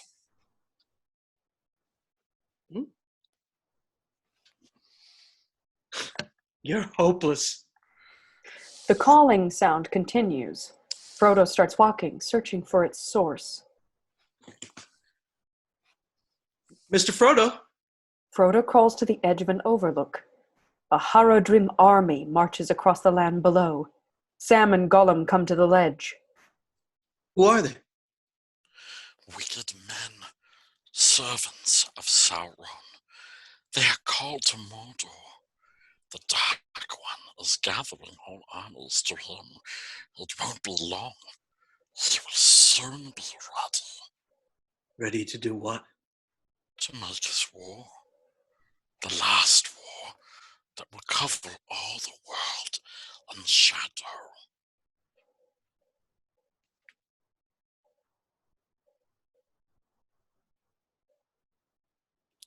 We've got to get moving. Come on. Sam. Mr. Frodo, look. It's an Oliphant. Gigantic Mumakil carry soldiers and supplies on their backs. These creatures look like elephants, but stand at least 7 men tall. They tower over the formations of soldiers below them. No one at home will believe this. The bird call sounds again. All 3 of them look about warily. Gollum slips off. Frodo looks for him. Smeagol? Suddenly, pandemonium ensues. The army is ambushed. The Mumakil react to the onslaught. They throw men from their backs who fall to their deaths. Cloaked archers fire deadly arrows from the bushes around Frodo and Sam. The soldiers fall one by one. One of the Mumakil starts trumpeting and stomps toward Frodo and Sam, swinging his huge trunk and tusks, throwing men from his back. One of the archers, Faramir, knocks an arrow and fires at the Mumakil's driver. The Haradrim soldier falls from the Mumakil and lands right behind Frodo and Sam, dead. The Mumakil tromps off. We've lingered here for too long. Come on, Sam. Frodo turns and runs right into a Gondorian ranger, Madril, who grabs hold of him. Sam draws his weapon and charges the ranger, but another comes out of the trees and knocks him onto his back. The ranger with Frodo lifts him briefly and tosses him to the ground. Wait! We're innocent travelers! There are no travelers in this land, only servants of the Dark Tower. We are bound to an errand of secrecy. Those that claim to oppose the enemy would not do well to hinder us. The enemy? Faramir turns to the fallen Haradrim soldier, who looks almost serene in death. His sense of duty was no less than yours, I deem. You wonder what his name is, where he came from, and if he really was evil at heart. What lies or threats led him this long march from home? If he would not rather have stayed there, in peace. War will make corpses of us all. Bind their hands. Gimli rides atop a horse, led by Éomer among the throng of traveling Rohirrim. It's true, you don't see many dwarf women. And in fact, they're so alike in voice and appearance, they are often mistaken for dwarf men. And this in turn has given rise to the belief that there are no dwarf women, and that dwarves are just springing out of holes in the ground, which is of course ridiculous. The horse suddenly rears up, and Éomer loses her hold on the reins. The horse gallops through the throng, throwing Gimli into the dirt. Éomer rushes forward to take him up, and he struggles to get up like a turtle on his back. It's all right. Nobody panic. I was deliberate. I haven't seen my niece smile for a long time. She was a girl when they brought her father back dead, cut down by orcs. she watched her mother succumb to grief. Then she was left alone, to tend her king in growing fear, doomed to wait upon an old man who should have loved her like a father. The weary Rohirrim make a makeshift camp. Éowyn walks past tents and sleeping rolls carrying a pot of stew. She sees Gimli and offers him some. Gimli? Oh no, I couldn't really. I couldn't. Gimli walks away. Éowyn continues walking until she comes upon Aragorn. He looks up at her approach. I made some stew. It isn't much, but it's hot. Thank you.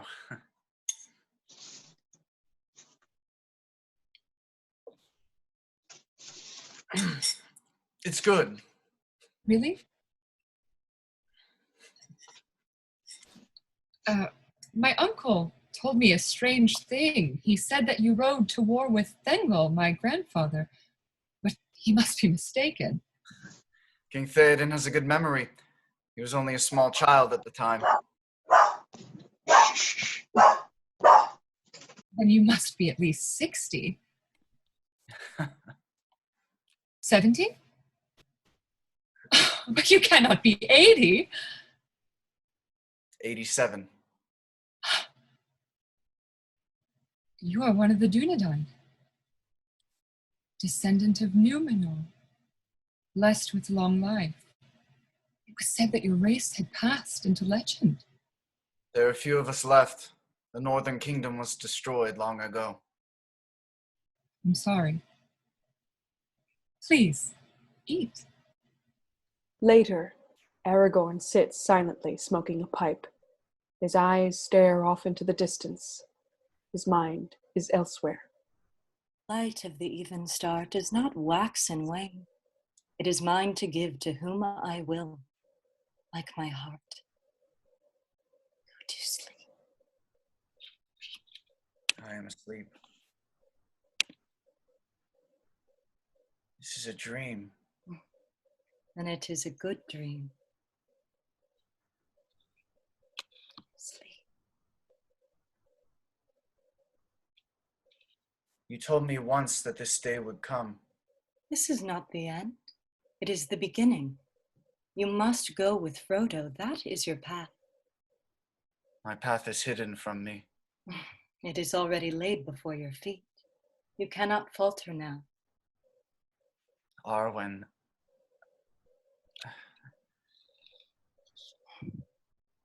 If you trust nothing else, trust this. Trust us. Somewhere lost in a dream, an elven maiden and a man of the Dunedain kiss in the sunlight of a Rivendell morning. The even star pendant around Aragorn's neck reflects the light. We see Aragorn once more, now leading his horse to Helm's Deep, distracted by the memory of Arwen. Where is she? The woman who gave you that jewel. Aragorn drifts once more into a memory. Elrond stands before him. Our time here is ending. Arwen's time is ending. Let her go. Let her take the ship into the west. Let her bear away her love for you to the undying lands. There it will be evergreen. But never more than memory. I will not leave my daughter here to die. She stays because she still has hope. She stays for you. She belongs with her people. Without another word, Aragorn walks down the stairs to join the Fellowship at the Rivendell gate. He checks his weapons and garments in preparation as he walks. Arwen emerges from behind a pillar. Is this how you would take your leave? Did you think you could slip away at first light, unnoticed? I will not be coming back. You underestimate your skill in battle. You will come back. It is not of death in battle that I speak. What do you speak of? You have a chance for another life, away from war, grief, despair. Why are you saying this? I am mortal. You are elf-kind. It was a dream, Arwen, nothing more. I don't believe you. This belongs to you. It was a gift. Keep it. Aragorn continues to gaze off into the distance, flooded with the painful memory of his departure from Arwen. My lord? She is sailing to the Undying Lands with all that is left of her kin. Gamling and Hama ride through the crowds to scout ahead. They reach a tall formation of rocks, and their horses become uneasy. What is it? Hama? I'm not sure. High from the rocks, an orc mounted on a monstrous wolf, a warg rider, charges down the rock face and attacks Hama. Hama is knocked from his steed to the ground. Ah! Wargs! A skirmish ensues. The warg turns to Gamling. The riders clash. Legolas leaps from his lookout point and fires an arrow, felling a warg and throwing the orc to the ground. Aragorn runs atop the ridge. Legolas bears down on the orc and slices his throat. A scout! What is it? What do you see? Orc! We were under attack.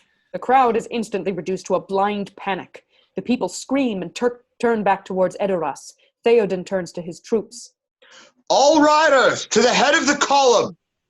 Come on, get me up there. I'm a rider. Come on. He spurs the horse onward and almost falls off. Legolas runs across the plain to the top of another ridge, overlooking a vast plain. Over the next hill comes a large number of warg riders, barking and kicking up dust as they ride. Legolas manages to shoot a few of them down as they approach. Theoden rides to Éowyn, who is mounting her horse. You must lead the people to Helm's Deep, and make haste. I can fight! No! You must do this. For me. Follow me! Forward! Charge! Forward, come on! Make for the lower ground! Gimli finally succeeds in moving his horse forward. He holds on unsteadily as the horse gallops. That's it, go on! Stay together! The battle is quick and brutal. Warg riders maul their victims while the Rohirrim pulverize orcs with their spears. Legolas pins many of the riders with dozens of arrows. Aragorn and Gimli take on many foes up close. A warg crashes into Arod, Gimli's horse. Gimli falls from Arod. He stands facing off against a hungry warg. Gimli readies himself. Bring your pretty face to my axe! The warg charges. Gimli prepares to make contact when suddenly Legolas rides by and kills the warg with a well-placed arrow. Oh, that one counts as mine! A warg catches Gimli off his guard from behind. He kills the creature with his axe, but as it falls, Gimli is pinned underneath it. The battle rages on. Riders are knocked from their mounts. Gimli tries to lift the warg off of him. Stinking creature! An orc leans over the dead warg. The orc raises a short sword. Gimli grabs the orc's head and breaks his neck. The orc collapses on the growing heap. Theoden and Aragorn take down half a dozen orcs alone. A warg takes Aragorn off guard and knocks him from Hasufel. One of the riders, Sharku, charges Aragorn. Aragorn grabs the orc's arm and pulls himself to the back of the warg behind Sharku. Get off, you scum! The warg barrels toward a cliff as its rider loses control. Aragorn stabs Sharku and throws him from the warg, but Aragorn's hand is wrapped in the creature's saddle as the warg plunges over the edge of the cliff, dragging Aragorn down with it. Aragorn! Aragorn! Legolas and Gimli approach the drop-off. Tell me what's happened and I will ease your passing. He's dead. Took a little tumble off the cliff. You lie. Something in the orc's hand catches Legolas's eye. He takes up the item, the Evenstar pendant. Legolas quickly joins Theoden at the drop-off with Gimli close behind. Down the sheer cliff to the rushing water below, there is no sign of either the warg or Aragorn. Gamling runs up behind Theoden, and he turns to look at him. Get the wounded on horses. The wolves of Isengard will return. Leave the dead. Come! The line of Rohirrim stretch far behind them. They look up and cry with delight. Helm's Deep! This concludes the first half of The Lord of the Rings, The Two Towers. We will now be taking a 10-minute intermission before returning to Battle Evil in Middle-earth. But before we go, we want to take a moment to tell you about some organizations that are fighting evil in our world, ones that need your help. Black Lives Matter is working to strike down systematic racism across the country. The Okra Project is providing home-cooked meals and mental health services to Black trans folk. Take a look at the bottom of our event page to find links to these, as well as links to your local bail funds for protesters working on the front lines. We encourage you to donate if you can and to spread the word. Together, we can become a fellowship to fight against oppression. And now, intermission.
We now return to the second half of The Lord of the Rings, The Two Towers.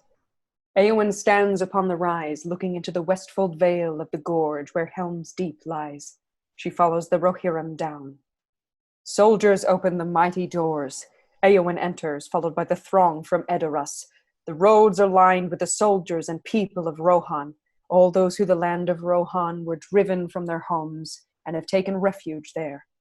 Inside the walls is a flurry of activity. Eothane and Freda run through the masses. Mama! Eothane, Freda! The children embrace their mother once again. Éowyn assesses supplies. Where is the rest? This is all we could save, my lady. Take it to the caves. Make way for the king! Éowyn breaks into a run to meet the returning soldiers. The horsemen ride into Helm's Deep and up the roads. Make way for Theoden! Make way for the king! So few of you have returned. Our people are safe. We have paid for it with many lives. My lady. Lord Aragorn, where is he? He fell.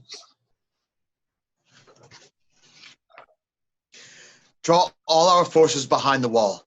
Bar the gate and set the watch on the surround. What of those who cannot fight, my lord? The women and children? Get them into the caves.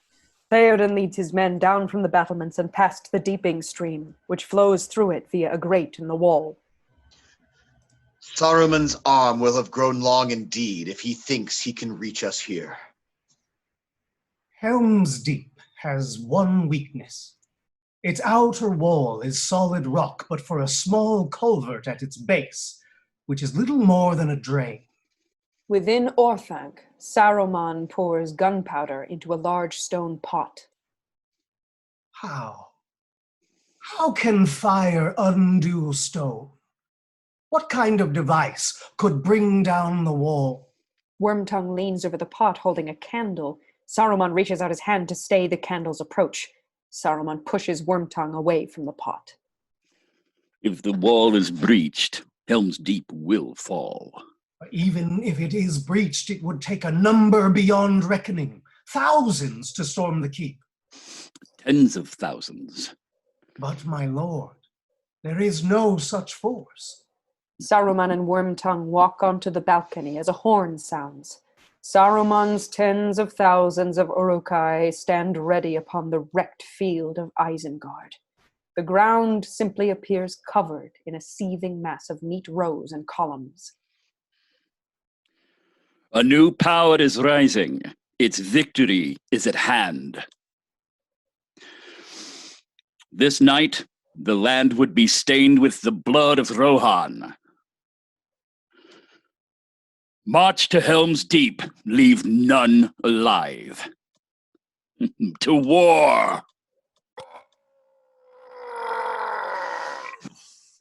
There will be no dawn for men.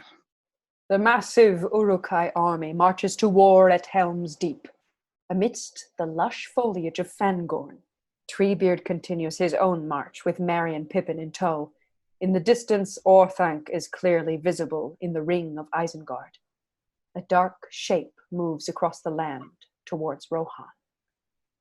Look, there's smoke to the south. There is only smoke rising from Isengard these days. Isengard? There was a time when Saruman would walk in my woods, but now he has a mind of metal and wheels. He no longer cares for growing things. What is it? It's Saruman's army. The war has started. In a not too far away land, we follow a winding river. Aragorn floats atop the water, unconscious. His body comes to rest on a bank of rocks. His mind wanders through Rivendell. May the grace of the Valar protect you. Aragorn lies unconscious on the riverbank. Suddenly, a horse hoof steps next to his head. The horse grunts and nudges Aragorn over and over until he stirs. Brego. Brego drops to his knees. Aragorn takes hold of Brego's mane and pulls himself onto his back. Once Aragorn is safely aboard, Brego stands and carries away the weary and beaten Aragorn across the plains towards Helm's Deep. Meanwhile, Arwen lays on her bed, deep in thought. Arwen. It is time. The ships are leaving for Valinor. Go now, before it is too late. I have made my choice. He is not coming back. Why do you linger here when there is no hope? There is still hope.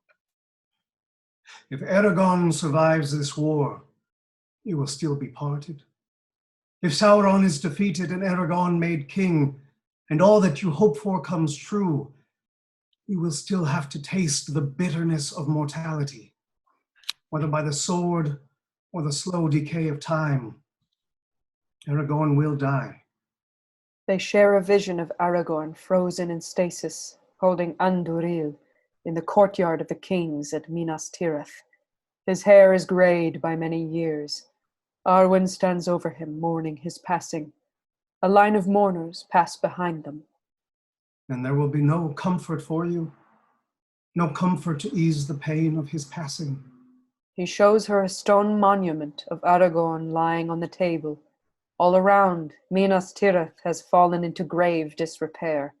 To one side on his tomb, Arwen stands, still dressed in black as an eternal widow. He will come to death, an image of the splendor of the kings of men in glory undimmed before the breaking of the world. But you, my daughter, you will linger on in darkness and in doubt as nightfall in winter that comes without a star.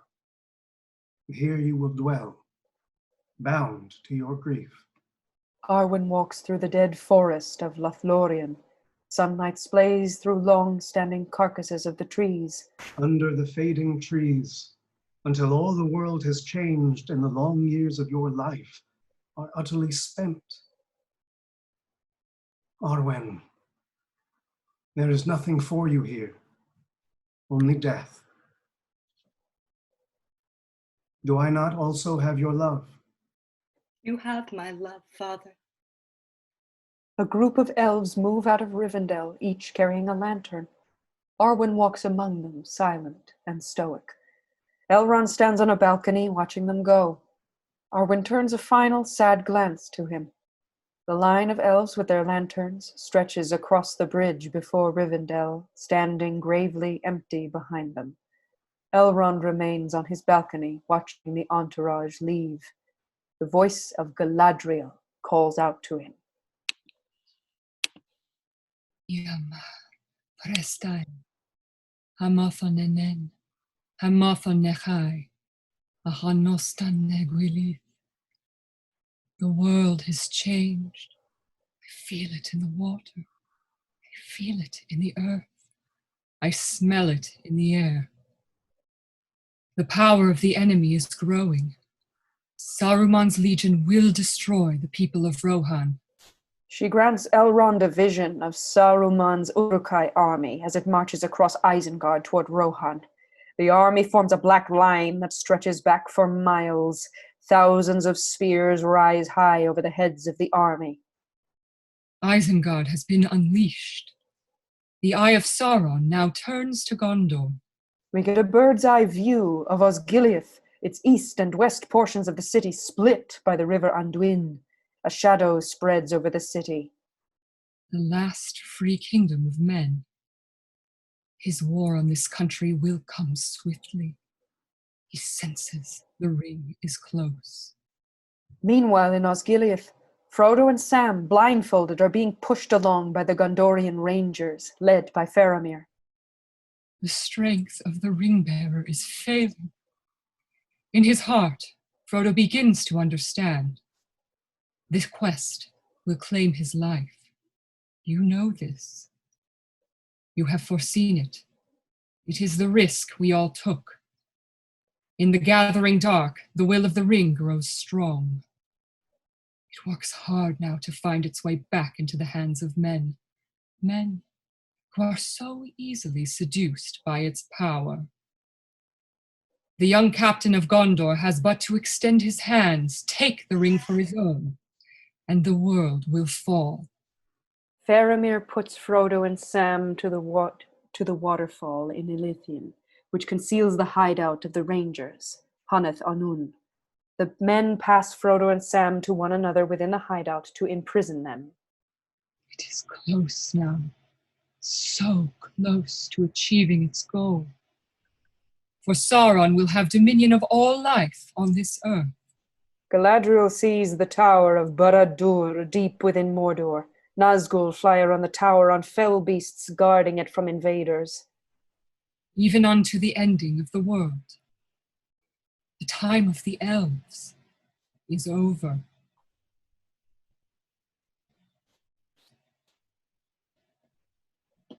A map of Middle-earth is unrolled onto a table. Faramir and Madril pore over the map. What news? Our scouts report Saruman has attacked Rohan. Theoden's people have fled to Helm's Deep, but we must look to our own borders. Faramir, orcs are on the move. Sauron is marshalling an army. Easterlings and Southrons are passing through the Black Gate. How many? Some thousands. More come every day. Who's covering the river to the north? We pulled 500 men at Osgiliath, but if the city is attacked, we won't hold it. Saruman attacks from Isengard. Sauron from Mordor. The fight will come to men on both fronts. Gondor is weak. Sauron will strike us soon, and he will strike hard. He knows not we do not have the strength to repel him. Frodo's blindfold is ripped from him. Frodo and Sam stand in the midst of the Gondorian rangers, all walking to and fro in their duties.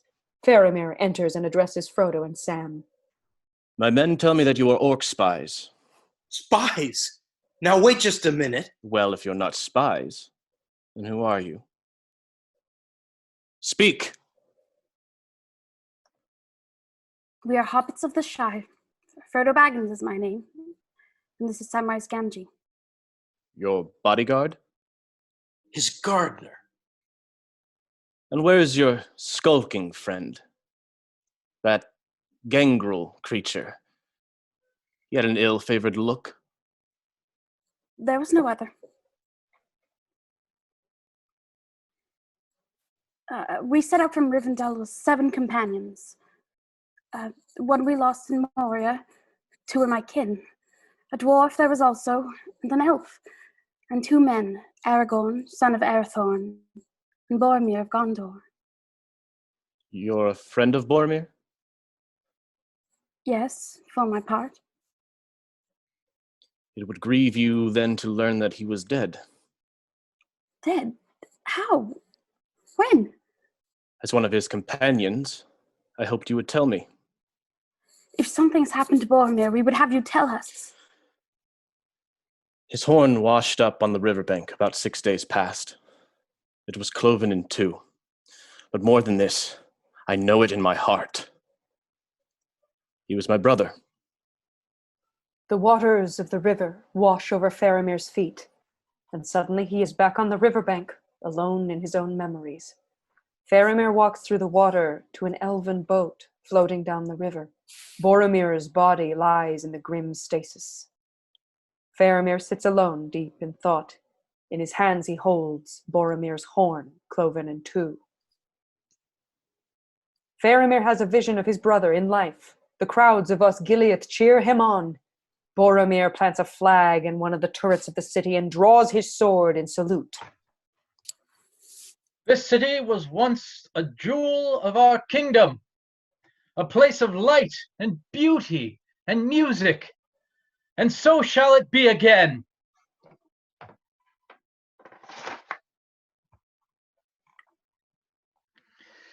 Let the armies of Mordor know this.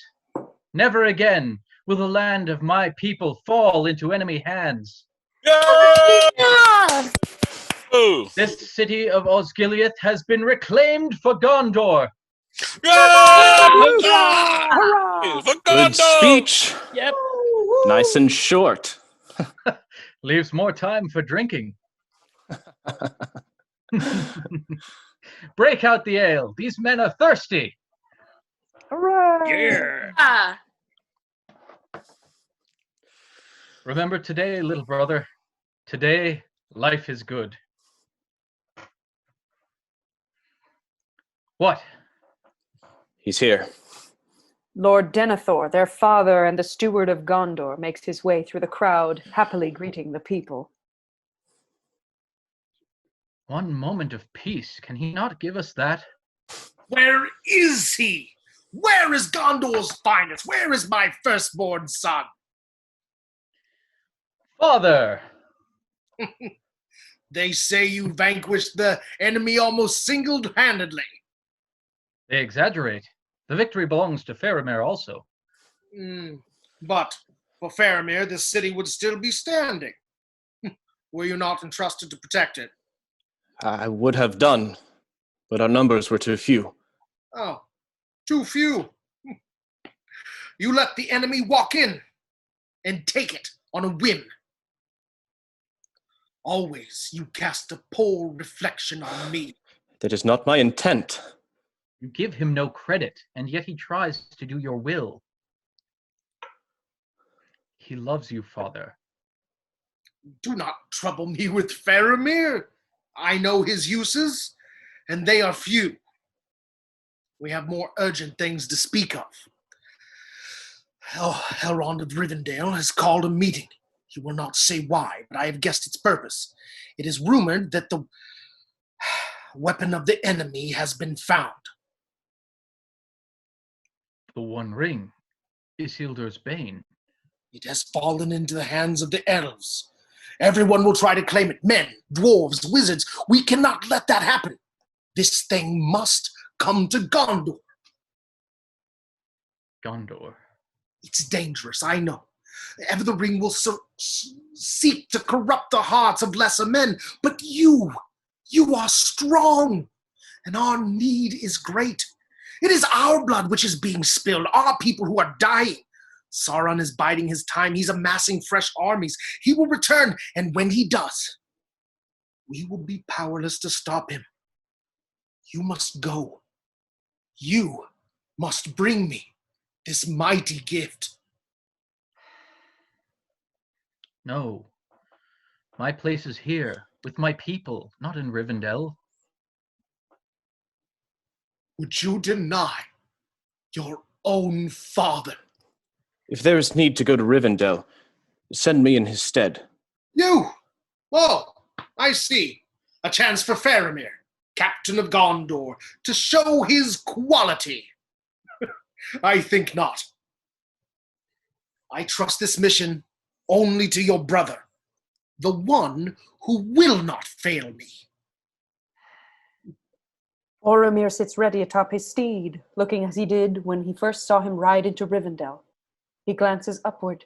A white flag emblazoned with the image of a tree, the standard of the steward of Gondor, flies high over Osgiliath.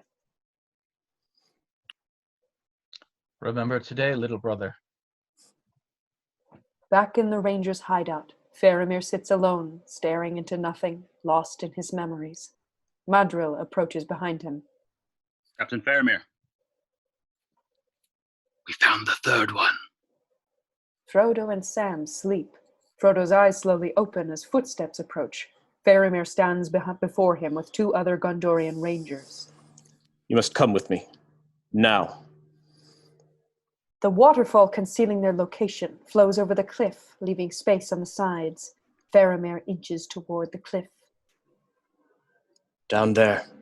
Frodo carefully walks to the edge and looks down. Faramir eyes him watchfully. Far below, Gollum jumps into the pool at the base of the waterfall. To enter the forbidden pool bears the penalty of death. Archers stationed on both sides of the pool lean in and draw their bows. Frodo looks back to Gollum. They wait for my command. Far below, Gollum emerges from the pool with a fish in his teeth and sits on a rock.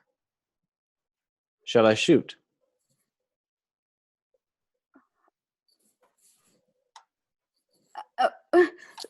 Wait! This creature is bound to me, and I to him. He is our guide. Please, let me go down to him. The forbidden pool is nice and cool. The juice is sweet. Smeagol!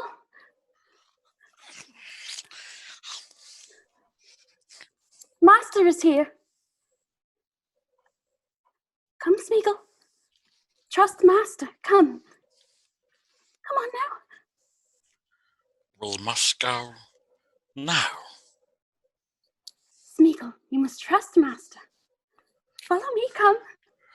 Come on, come. Come, Smeagol.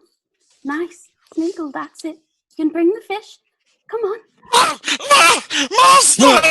Master! Don't hurt him! Smeagol, don't struggle, Smeagol. Listen to me. Gollum is slung against a wall of the cave. Faramir's men throw Gollum to the ground, beating and kicking him.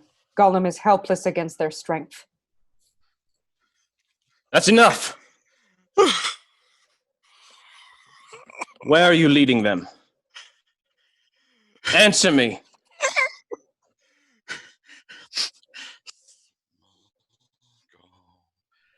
Why does it cry, Smeagol? Cruel man hurts us, Master tricks us. Of course he did. I told you he was tricksy. I told you he was false.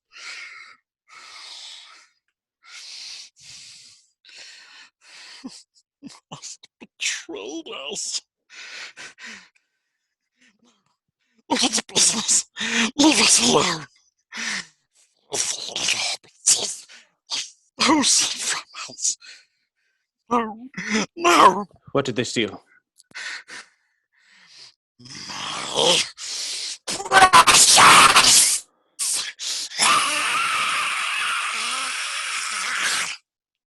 Frodo and Sam sit alone in a storage area. We have to get out of here. You go. Now. You can do it. Use the ring, Mr. Frodo. Just once. Put it on. Disappear. You were right, Sam. You tried to tell me, but I'm sorry. The ring's taking me, Sam. If I put it on, you'll find me. We'll see. Mr. Frodo. So this is the answer to all the riddles. Here in the wild, I have you. 2 halflings and a host of men at my call. The ring of power within my grasp. A chance for Faramir, captain of Gondor, to show his quality.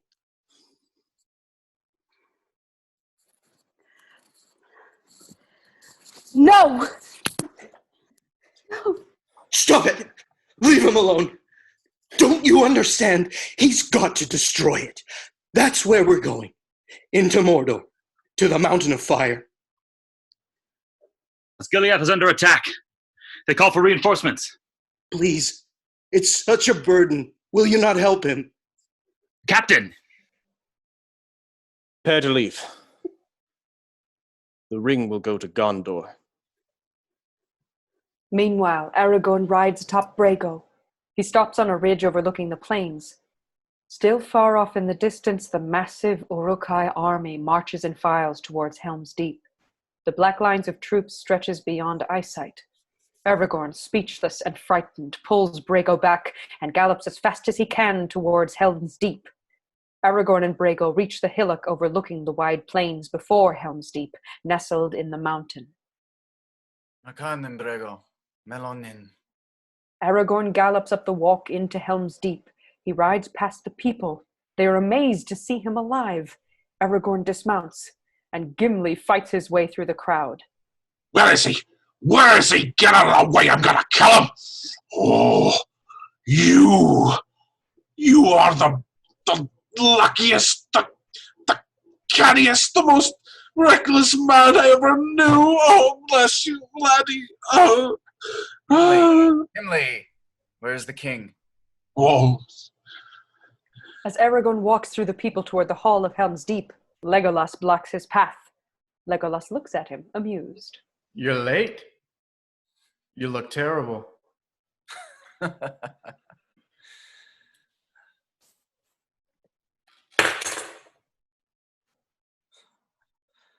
Thank you. Theoden sits on his throne with Gamling at his side. The door sounds and they turn to it. Aragorn throws open the doors and stands before them. Aragorn informs Theoden of all that he has seen. Theoden takes it in. A great host, you say? All Isengard is emptied. How many? 10,000 strong at least. 10,000. It is an army bred for a single purpose, to destroy the world of men. They will be here by nightfall. Let them come. Theoden and Gamling walk along the battlements, followed by Aragorn, Legolas, and Gimli. I want every man and strong lad able to bear arms to be ready for battle by nightfall. We will cover the causeway and the gate from above. No army has ever breached the Deeping Well or set foot inside the Hornburg. He says no rabble of mindless orcs. These are Uruk-Hai. Their armor is thick. Their shields are broad. I have fought many wars, Master Dwarf. I know how to defend my own keep. They will break upon this fortress like water upon rock. Saruman's hordes will pillage and burn. We've seen it before. Crops can be resown, homes rebuilt. Within these walls, we will outlast them. They do not come to destroy Rohan's crops or villages. They come to destroy its people, down to the last child. What would you have me do? Look at my men. Their courage hangs by a thread.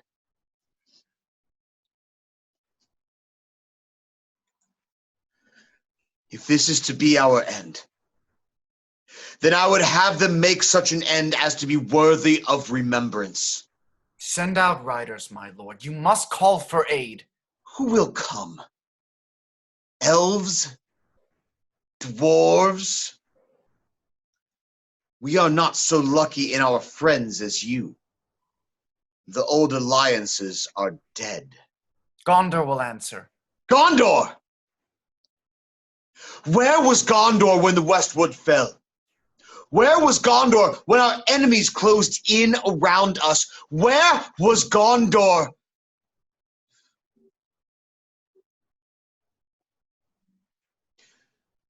No. My Lord Aragorn, we are alone.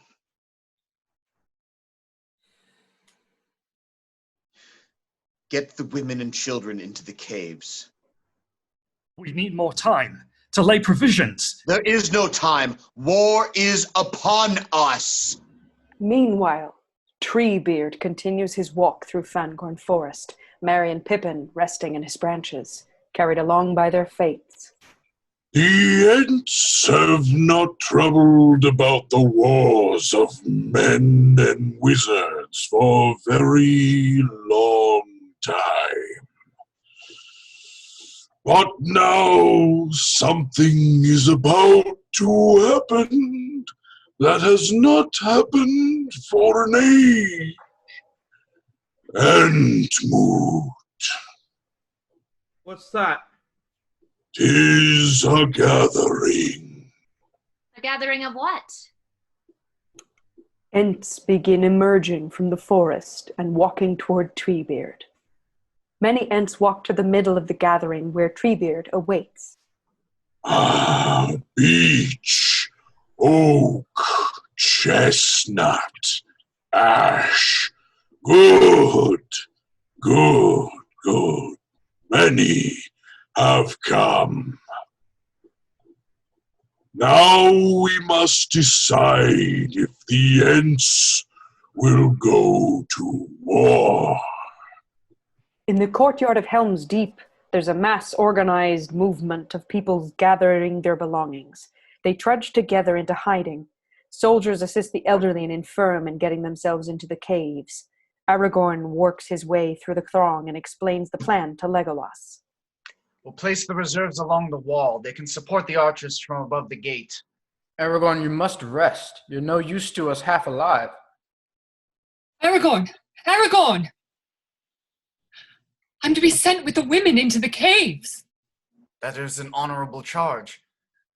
To mind the children, to find food and bedding while the men return?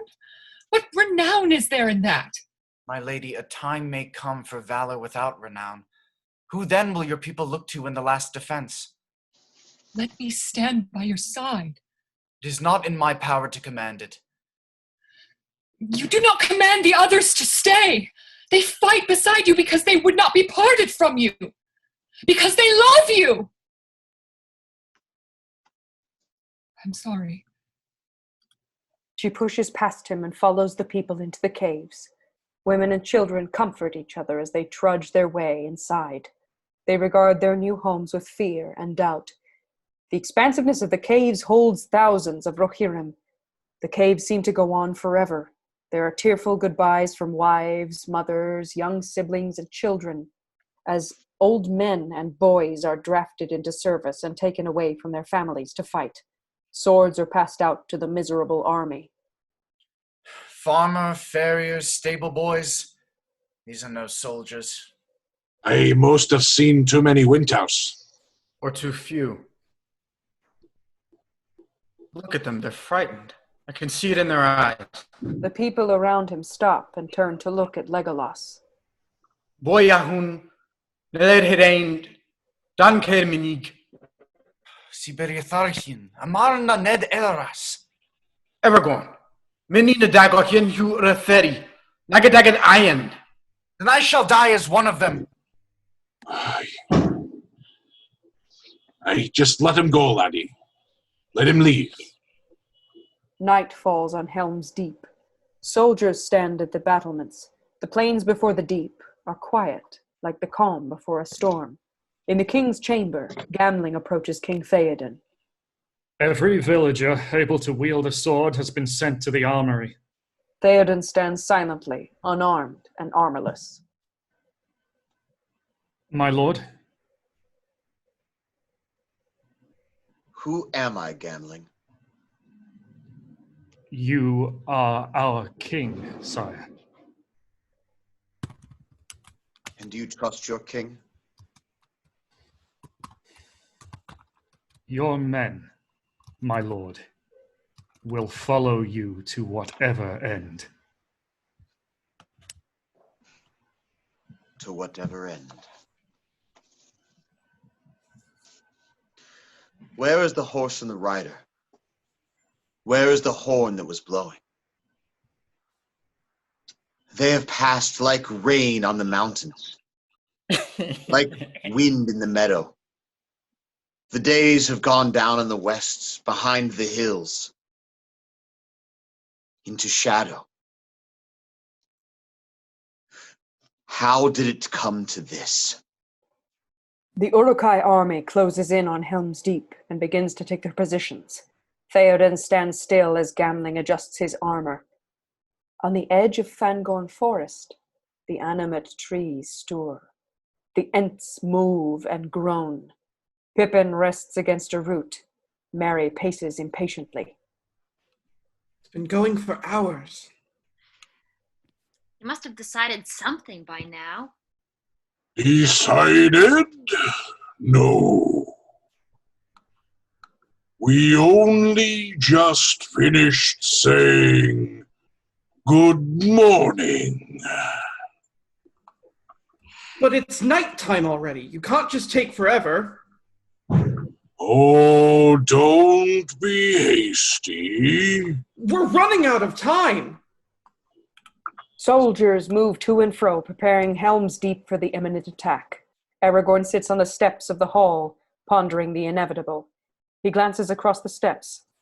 A boy stands at the edge of the steps, nervously holding a sword. He looks at Aragorn briefly and averts his gaze. Give me your sword. What is your name? Haleth, son of Hama, my lord. The men are saying that we will not live out the night. They say that it is hopeless. This is a good sword. Haleth, son of Hama. There is always hope. In the armory, Aragorn quickly dons his chainmail, leather vest, and elven dagger. Someone hands Aragorn his sword. Aragorn looks up. Legolas stands before Aragorn, Aragorn's sword in hand. Aragorn takes it and nods in thanks. We have trusted you this far. You have not led us astray. Forgive me, I was wrong to despair. Moi edored Legolas. Gimli is wrestling with a shirt of chainmail. We had time I'd get this thing adjusted. It's a little tight around the chest. Just then, the sound of an exotic horn sounds from outside. Legolas turns in curiosity. That is no orc horn. Hama looks over the edge of the battlements. Send for the king.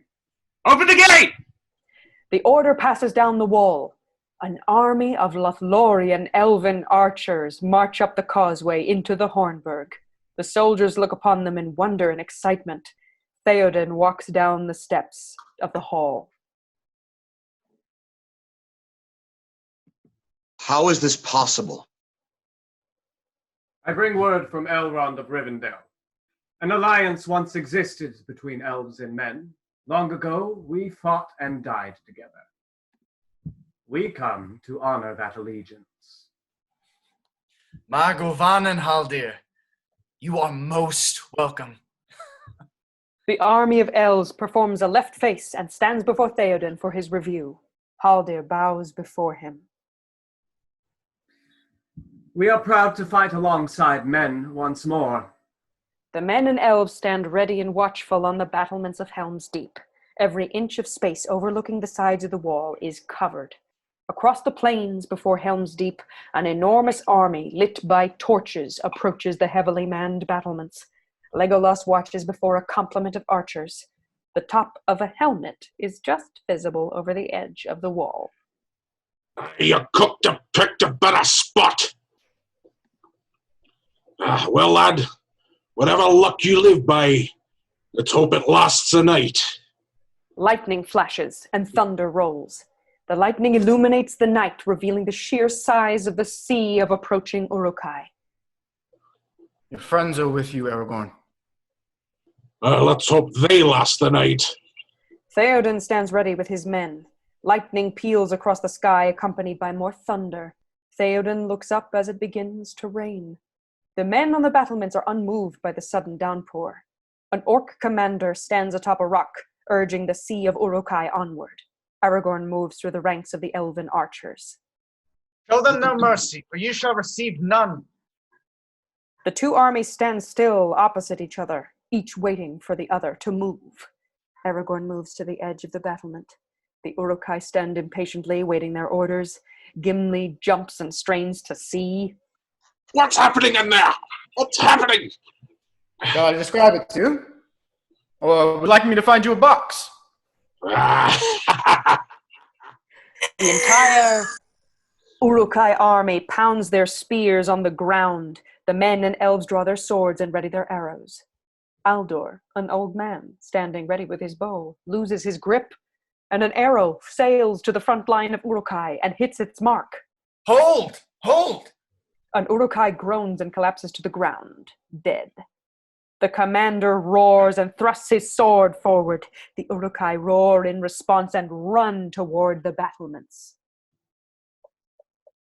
So it begins. Tangado Halan.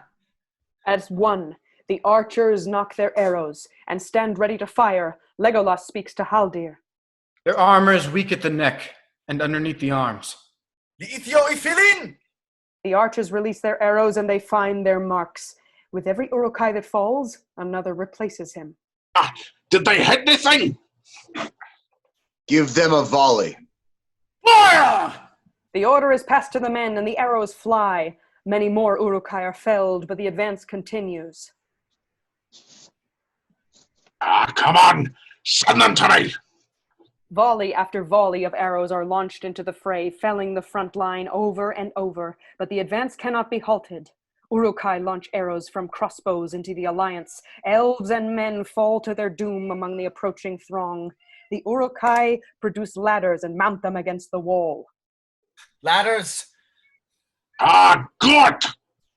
Swords. The first Uruk-Hai comes over the wall, and Gimli is the first to make contact. The Uruk-Hai begin pouring over the wall. The men and elves battle against them.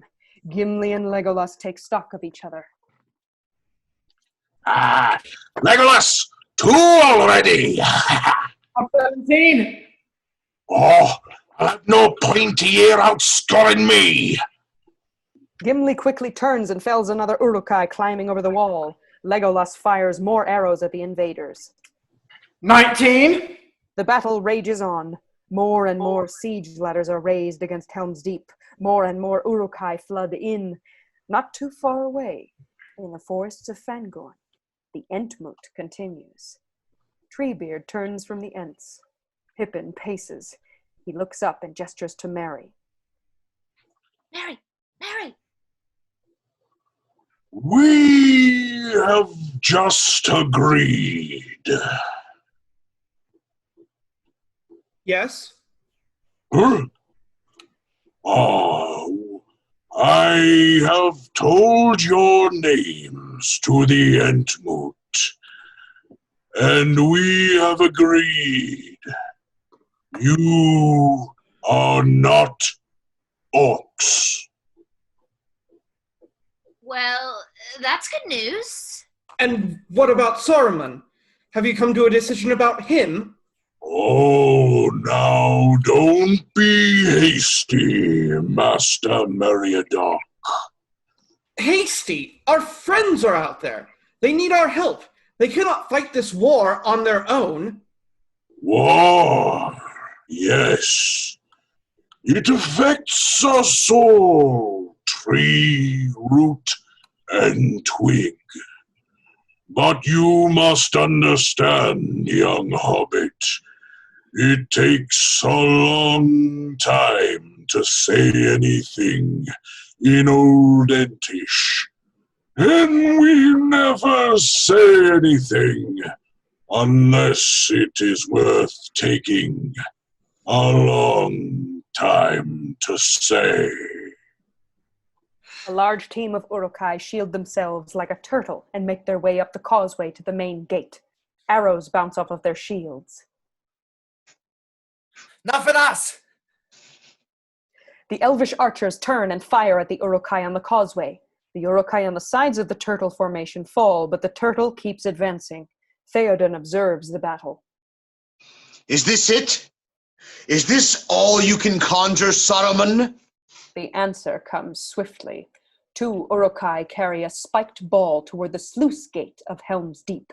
They place it inside. 2 more follow and place a second spiked ball within. The Uruk-Hai make a clear path for a torch-bearer who makes a clear run for the sluice gate. Bring him down, Legolas!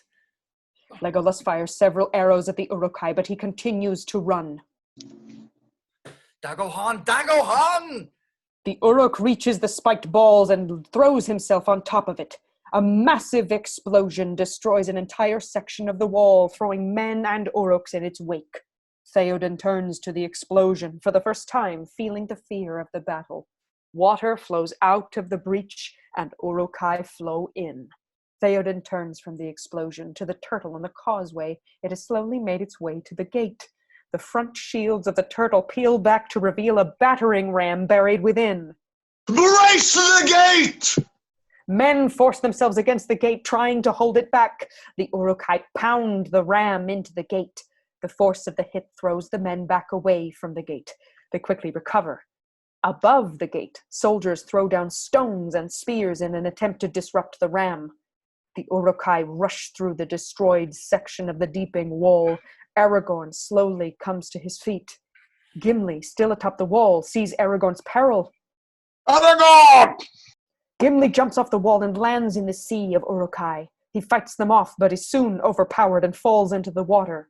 Gimli! Hanoi Filin! The volley of arrows fells many Uruk-Hai, but many more follow in their wake.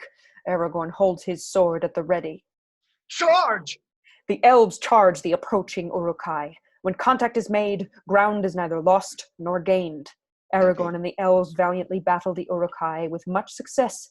Aragorn reaches below the surface of the water and pulls Gimli to the surface. Come swiftly, Gimli. Meanwhile, Treebeard stands over the hobbits, the other Ents behind him.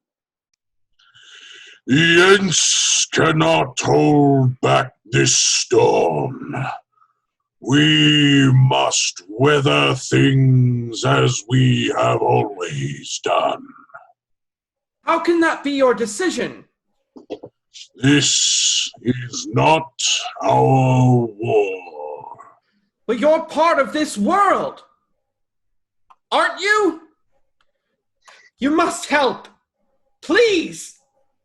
You must do something. You are young and brave, Master Merry. But your part in this tale is over. Go back to your home. Maybe Treebeard's right. We don't belong here, Mary. It's too big for us. What can we do in the end? We've got the Shire. Maybe we should go home. The fires of Isengard will spread, and the woods of Tuckborough and Buckland will burn, and all that was once green and good in this world will be gone. There won't be a Shire, Pippin. The endless sea of Uruk-Hai swarm into Helm's Deep. The defenders of the keep work fiercely to hold them back. Theoden stands at his tower, intensely observing every facet of the battle. Aragorn, Legolas, and Gimli fight tirelessly against the onslaught. Aragorn looks up as a voice cuts through the battle. Aragorn! Fall back to the keep! Get your men out of there! To the keep! Pull back to the keep! Haldir! Nabarad! Legolas and another elf carry Gimli off the field, kicking and struggling. What are you doing? What are you stopping for? Nabarad! He turns and starts to retreat, but he is stopped by an Uruk-Hai who leaps in front of him. He makes short work of this one, but another comes from behind and stabs him in the arm. Haldir staggers. He kills the offending Uruk. But behind him, an Uruk emerges and brings his sword down on Haldir's head. He freezes with a shocked look on his face. Aragorn watches Haldir falling. Haldir falls to his knees, his world spinning around him. Aragorn fights his way up the steps. Haldir looks around him. The dead bodies of his kinsmen lie everywhere. He falls to the ground just as Aragorn catches him. His head falls into Aragorn's arms, eyes lifeless and unseeing. At the approach of an oncoming Uruk-Hai, like a madman, Aragorn leaps aboard the nearest ladder and rides it into the sea of Uruk-Hai below. The gate smashes under the onslaught of the battering ram. A soldier is impaled on the ram's jagged edge. To the gate! Draw your swords! Aragorn fights against the Uruk-Hai on the ground and makes his way up a steep outside stairway to the keep. Theoden's soldiers work desperately to hold the gate against the impossible odds. Theoden takes a spear to the shoulder, but takes the head off of an Uruk. He falls into Gamling's arms. Gamling quickly pulls him out of the area. Make way for the king! Gamling carries Theoden away from the battle and rests him against the wall. We cannot hold much longer. Hold them! How long do you need? As long as you can give me. Gimli! A door opens on the side of a tower near the gate. Aragorn peeps out. Seeing no immediate danger, he and Gimli creep out and sidle along the outside of the wall. He sees a horde of Uruk-Hai crowding the gate, trying to force their way in. Aragorn sidles back up against the wall. Gimli looks up at him. Oh, come on! We can take him! It's a long way.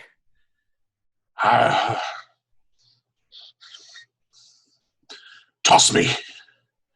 What? I cannot jump the distance. You'll have to toss me. Don't tell the elf. Not a word.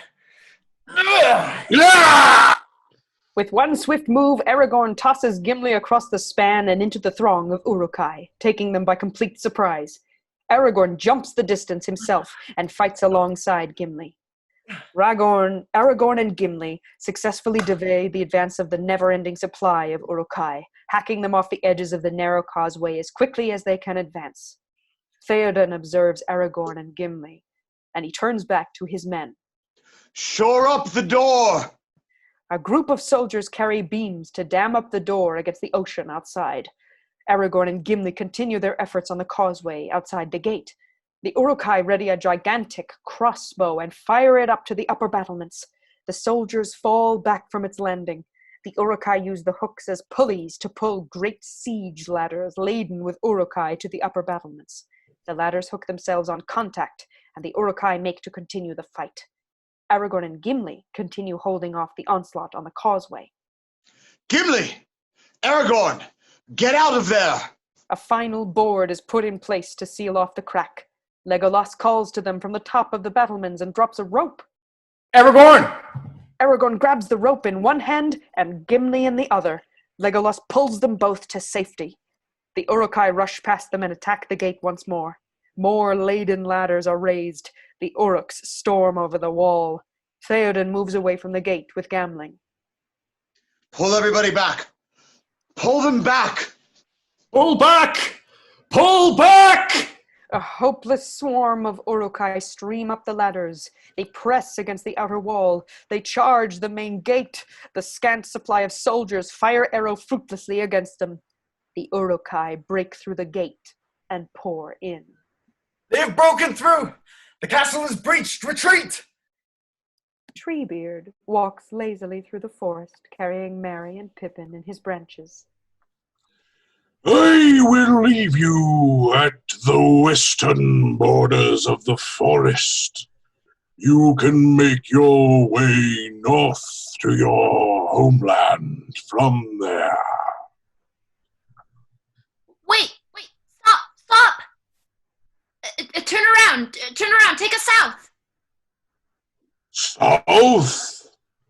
But that will lead you past Isengard.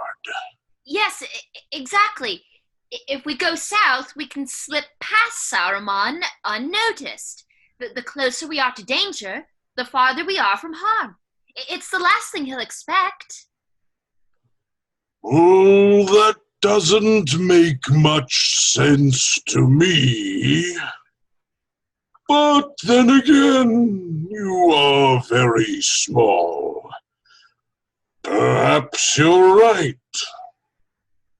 South it is, then. Hold on, little hobbits. Are you mad? We'll be caught. No, we won't. Not this time. Faramir and company, with Frodo and Sam in tow, come to the top of a ridge and stop. Osgiliath, positioned astride the Anduin River, stands before them. Smoke plumes from its buildings, and in the far distance, nestled in the mountains, is Minas Tirith. Osgiliath burns. Mordor has come.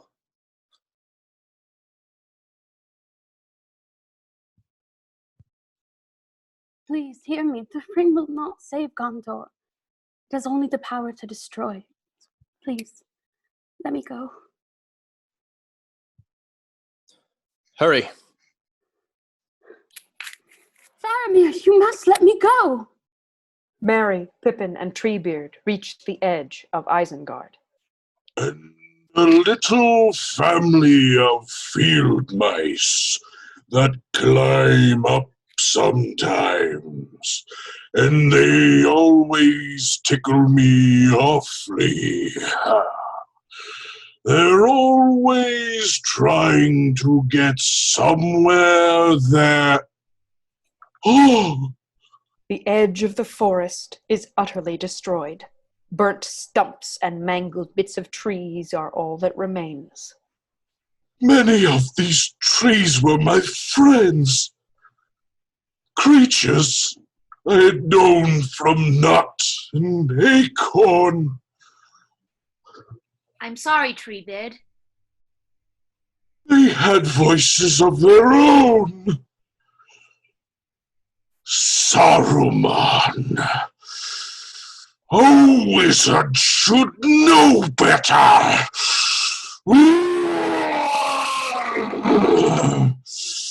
Oh, there is no curse in Elvish, and 'tis sure the tongues of men for this treachery.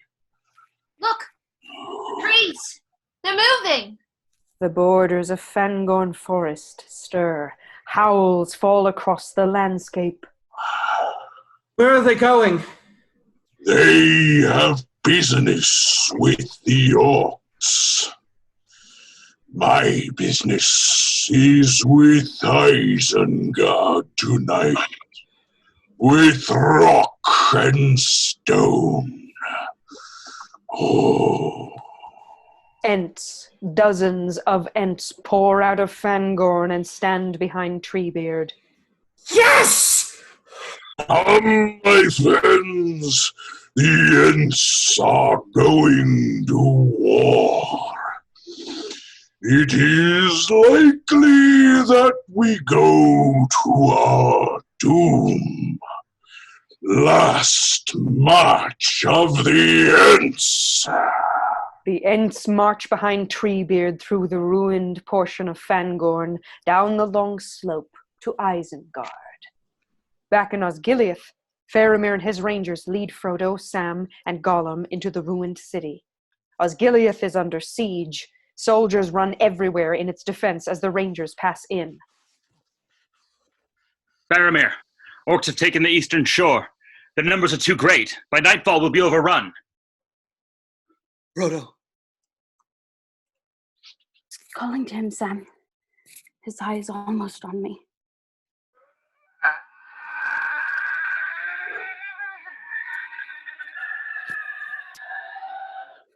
Hold on, Mr. Frodo.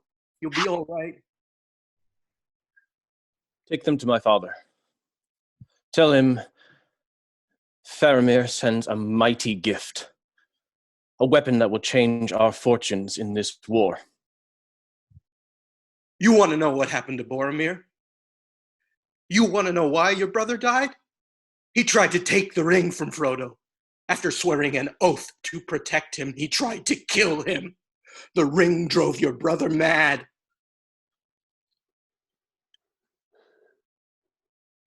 A large boulder smashes into a tower, crumbling it.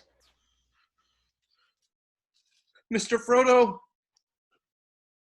They're here. They've come. Nazgul! A Nazgul, riding atop a winged nightmare, the fell beast surveys the ruined Osgiliath. Faramir deposits Frodo, Sam, and Gollum within a ruined tower. Stay here. Keep out of sight. Take cover! Banners of the White Hand fly atop the battlements of Helm's Deep.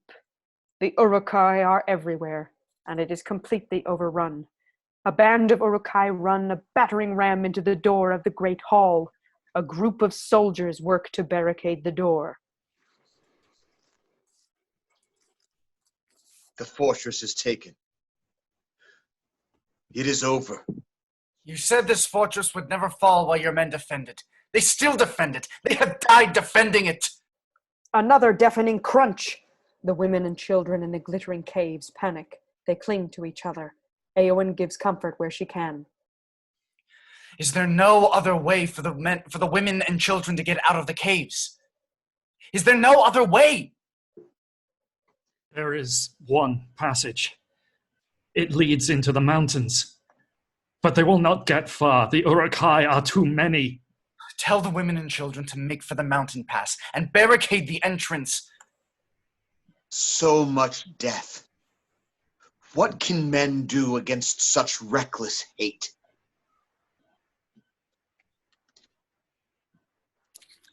Ride out with me. Ride out and meet them. For death and glory. For Rohan. For your people. The sun is rising. Look to my coming at first light on the 5th day. At dawn, look to the east. Yes. Yes. The horn of Helm Hammerhand shall sound in the deep one last time. Yes! Let this be the hour when we draw swords together. Gimli climbs a stairway to the horn of Helm Hammerhand at its summit. Meanwhile, the ram crunches against the door once more. Fell deeds awake! Now for wrath, now for ruin, and a red dawn! Gimli blows on the horn, and it sounds a deep blast across the depths of Helm's Deep. The Uruk-Hai crack through the door and pour into the hall. Forth, Eolings! The decimated army on horseback charges out of the hall. The horsemen bearing Rohan's banners charge down the roads and keep slicing through the stunned Uruk-Hai as they ride. Gimli continues blowing on the horn, sounding its low blast through the keep.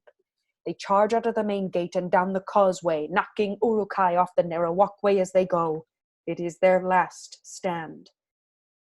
High above, between two massive boulders, in the light of the dawning sun, a white horse rears on the horizon. Gandalf. Ha! Theoden King stands alone. Not alone. Rohirrim! To the king! Thousands of Rohirrim riders crest the hill and charge down the ridge toward the waiting throng of Uruk-Hai. The Uruk-Hai move into position to receive this new threat. They ready their lances before them. As the Rohirrim and Gandalf near the Uruk-Hai front line, Gandalf aims his staff, and the sun emerges from behind the ridge and blinds the Uruk-Hai, giving the Rohirrim the first strike to overrun them. The Rohirrim and Gandalf quickly decimate the Uruk-Hai. Meanwhile, in Isengard, the Ents fight a war of their own, storming into the valley, throwing stones and orcs, crushing them underfoot, tearing down their towers. The orcs are losing. Saruman rushes to his balcony and looks out. Isengard is overrun by hundreds of Ents, destroying everything that Saruman has worked to build up. Saruman is helpless to stop them. An Ent works on the supports to the dam.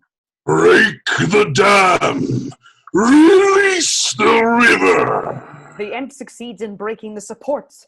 Water breaks through the cracks, and the dam shatters. Orcs fall to their deaths in the rushing torrents. Saruman looks on in horror as the river Isen flows through the mountains and into Isengard. Pippin, hold on! The orcs run for their lives before the flood. The Ents brace themselves. Hold on, little hobbits! The water hits the Ents full force, but they are unmoved. The water flushes the running orcs and their constructs over the edge of the Isengard caverns. The orcs in the caverns run hopelessly from the flood. but the water destroys their bridges, forges, everything. Only the Ents escape untouched. 2 battles near their conclusion, yet one remains. In Osgiliath, Frodo, in some kind of trance, walks slowly away from the safe housing. Sam tries to speak to him as he passes. What are you doing? The Nazgul on his fell beast flies over the city looking for his prey. Frodo walks out of the Tower of Safety and through the rushing throngs of soldiers. Sam rushes to the door of the tower, panicked. Where are you going? Frodo stands atop a high wall. Before him, the fell beast flies into view. The Nazgul flies over him, ready to strike. Sam tackles Frodo and wrestles the ring away from his finger. They fall to the ground just as the fell beast closes its massive jaws around the spot where Frodo was standing only moments before.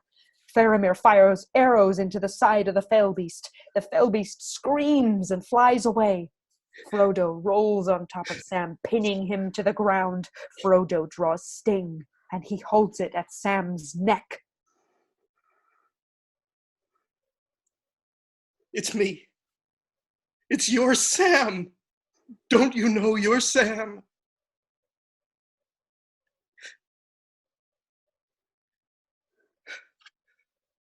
I can't do this, Sam. I know. It's all wrong.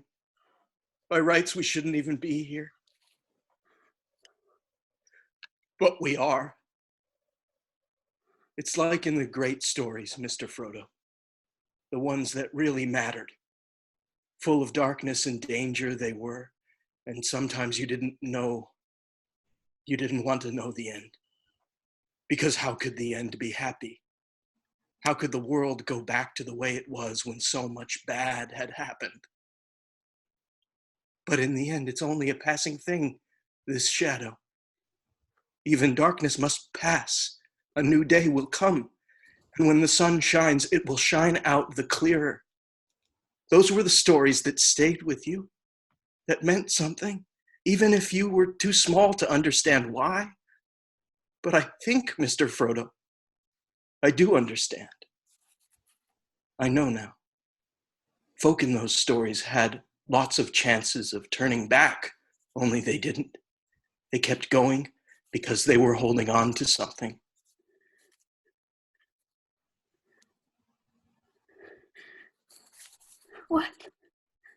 What are we holding on to, Sam?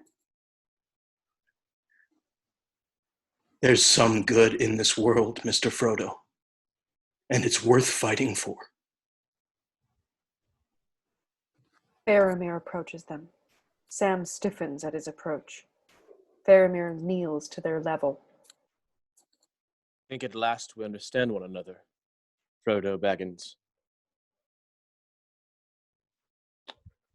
You know the laws of our country, the laws of your father. If you let them go, your life will be forfeit. Then it is forfeit. Release them. The remaining Uruk-Hai flee from Helm's Deep over a ridge into the plains. Standing on the other side of the ridge is the forest of Fangorn, miles from its usual position. The Uruk-Hai run directly for it. Theoden, Aragorn, Éomer, and the rest of the Rohirrim ride to the top of the ridge and stop. Victory! We have victory! Stay out of the forest. Keep away from the trees. Inside the forest, the Uruk-Hai charge between the trunks mindlessly. The defenders of Rohan watch silently from atop the ridge as the last of the Uruk-Hai runs in. Suddenly the trees move. Screams emit from within the forest. Éowyn and the other women and children emerge from the cave. Aragorn climbs the steps to meet Éowyn at their summit. She looks upon him with delight and holds him. Legolas walks through the carnage of the battle and spots Gimli smoking his pipe. He stops, stroking his bow. Final count, 42. 42. That's not bad for a pointy-eared elvish princeling, eh? I myself sitting pretty on 43. Legolas fires an arrow at the Uruk that Gimli sits upon. 43. He was already dead. He was twitching. He was twitching because he's got my axe buried in his nervous system. Gimli demonstrates by working the axe in the Uruk's head. The hands and feet twitch as he does. Meanwhile, back in Isengard, Merry and Pippin stand waist deep in the water. Saruman doesn't look too happy, does he? Not too happy at all, Mary. Saruman and Wormtongue look hopelessly down from their prison. Merry and Pippin watch them near the outer wall. Still, I suppose the view would be quite nice from up there. Oh yes, it's a quality establishment. I hear the staff are very good.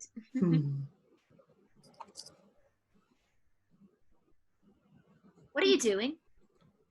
Nothing. The world's back to normal, that's all. No, it isn't. I'm starving. Good luck trying to find something decent to eat around here. Probably dead rats and moldy bread. Suddenly, apples bob up to the surface of the water. Merry sees what is happening. They follow the trail of apples until they find a turkey, and then a basket of apples, and then Saruman's storeroom. They spot 2 barrels labeled from the south farthing of the Shire. I don't believe it. It can't be. It is! Long bottom leaf! Finest pipeweed in the south farthing. Oh, it's perfect. 1 barrel each. Oh, wait. Do you think we should share it with Treebeard? Share it? No. Dead plant and all that, don't think he'd understand. Could be a distant relative. I get it. Don't be hasty. Exactly. Baroom. Faramir leads Frodo, Sam, and Gollum through the turmoil of the city to a waterlogged tunnel. This is the old sewer. Runs right under the river to the edge of the city.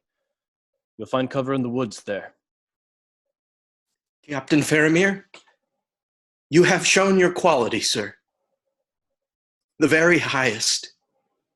The Shire must really be a great realm, Master Gamgee, where gardeners are held in high honor. What roads will you take once you reach the woods? Gollum says there's a path near Minas Morgul that climbs up into the mountains. Cirith Ungol. Is that its name? No. Yes. Frodo, they say a dark terror dwells in the passes above Minas Morgul. You cannot go that way. It is the only well. Master says we must go to Mordor, so we must try. I must.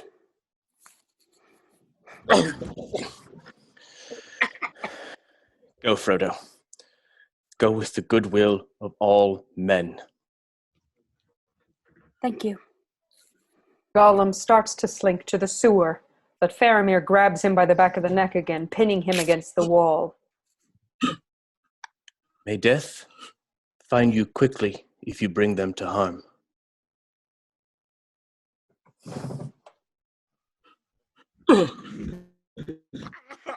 Oh.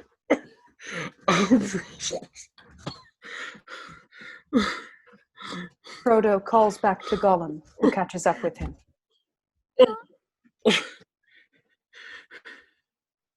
Mr. Frodo didn't mean for them rangers to hurt you. You know that, don't you? He was trying to save you, see? So there's no hard feelings. Forgive and forget. No hard feelings. Yes, Master. Nice hobbits.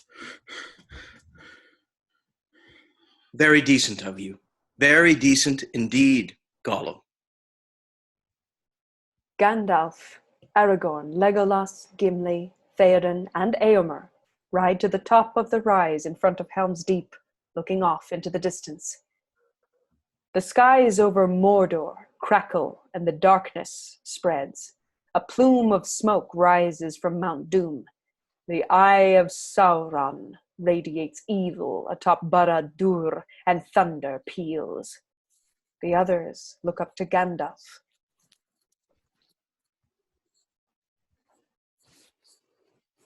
Sauron's wrath will be terrible, his retribution swift. The battle for Helm's Deep is over. The battle for Middle-earth is about to begin. All our hopes now lie with two little hobbits, somewhere in the wilderness. I wonder if we'll ever be put into songs or tales. What? I wonder if people will ever say, let's hear about Frodo and the Ring. And they'll say, yes, that's one of my favorite stories. Frodo was really courageous, wasn't he, Dad? Yes, my boy, the most famousest of hobbits, and that's saying a lot. Well, you've left out one of the chief characters. Samwise the Brave. I want to hear more about Sam.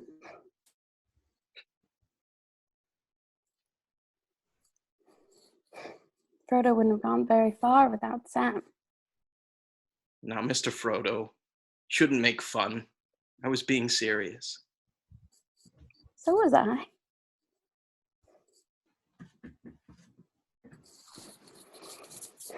Samwise the Brave. Smeagol! We're not gonna wait for you.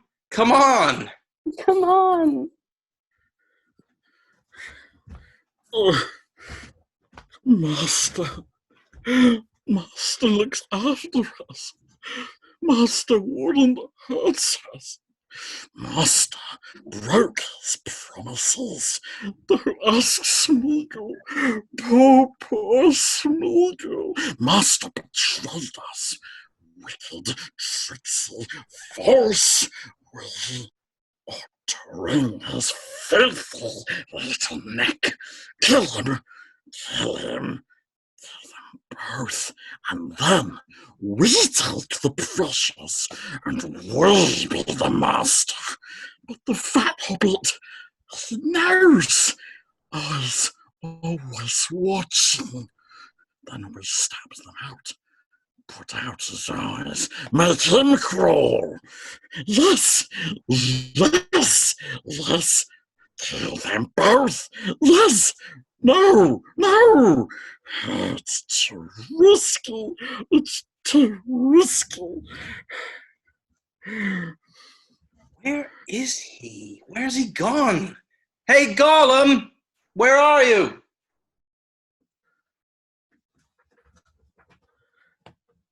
We could let her do it. Yes, she could do it. And then we take it once they're dead. Once they're dead.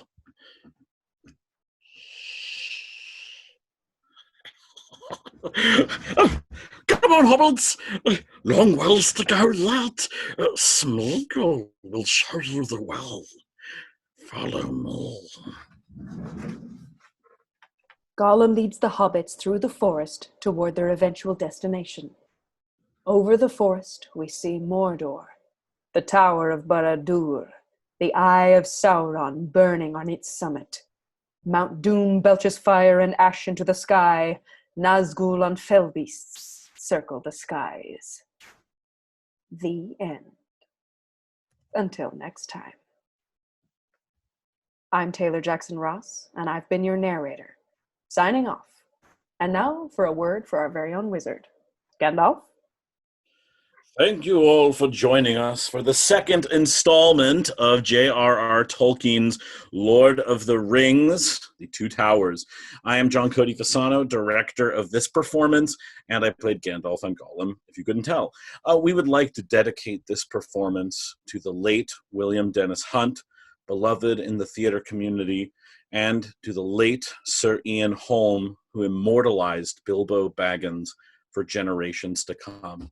I want to introduce you to our wonderful cast.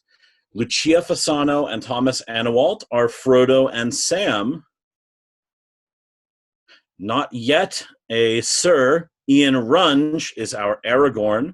The delightful Arwen entered our dreams, performed by Zoe Yale. Éowyn and Galadriel were brought to your screen by Michelle Wickles. Éomer was portrayed by our resident linguist and Tolkien expert, Henry Mortensen. After many years, we were reunited with Todd Christian Elliott, our beloved Theoden. Standing at his side as Hama and Gamling were Kyle McCormick and James Truman. Gimli and Legolas were none other than J.D. Zellman and Dennis Renard. Our kookiest pair of hobbits, Merry and Pippin, were Peter Mazzeo and Malin Alter, who co-produced this performance. Our bestial ensemble of orcs, Uruk-Hai, and the Balrog were played by Tom DeCure, Alex Sheldon, and Breon Bliss. Breon also played King Denethor. My apologies, Lord Denethor, not quite a king. His sons, Boromir and Faramir, were Tom DeCure and Gray Shearholt.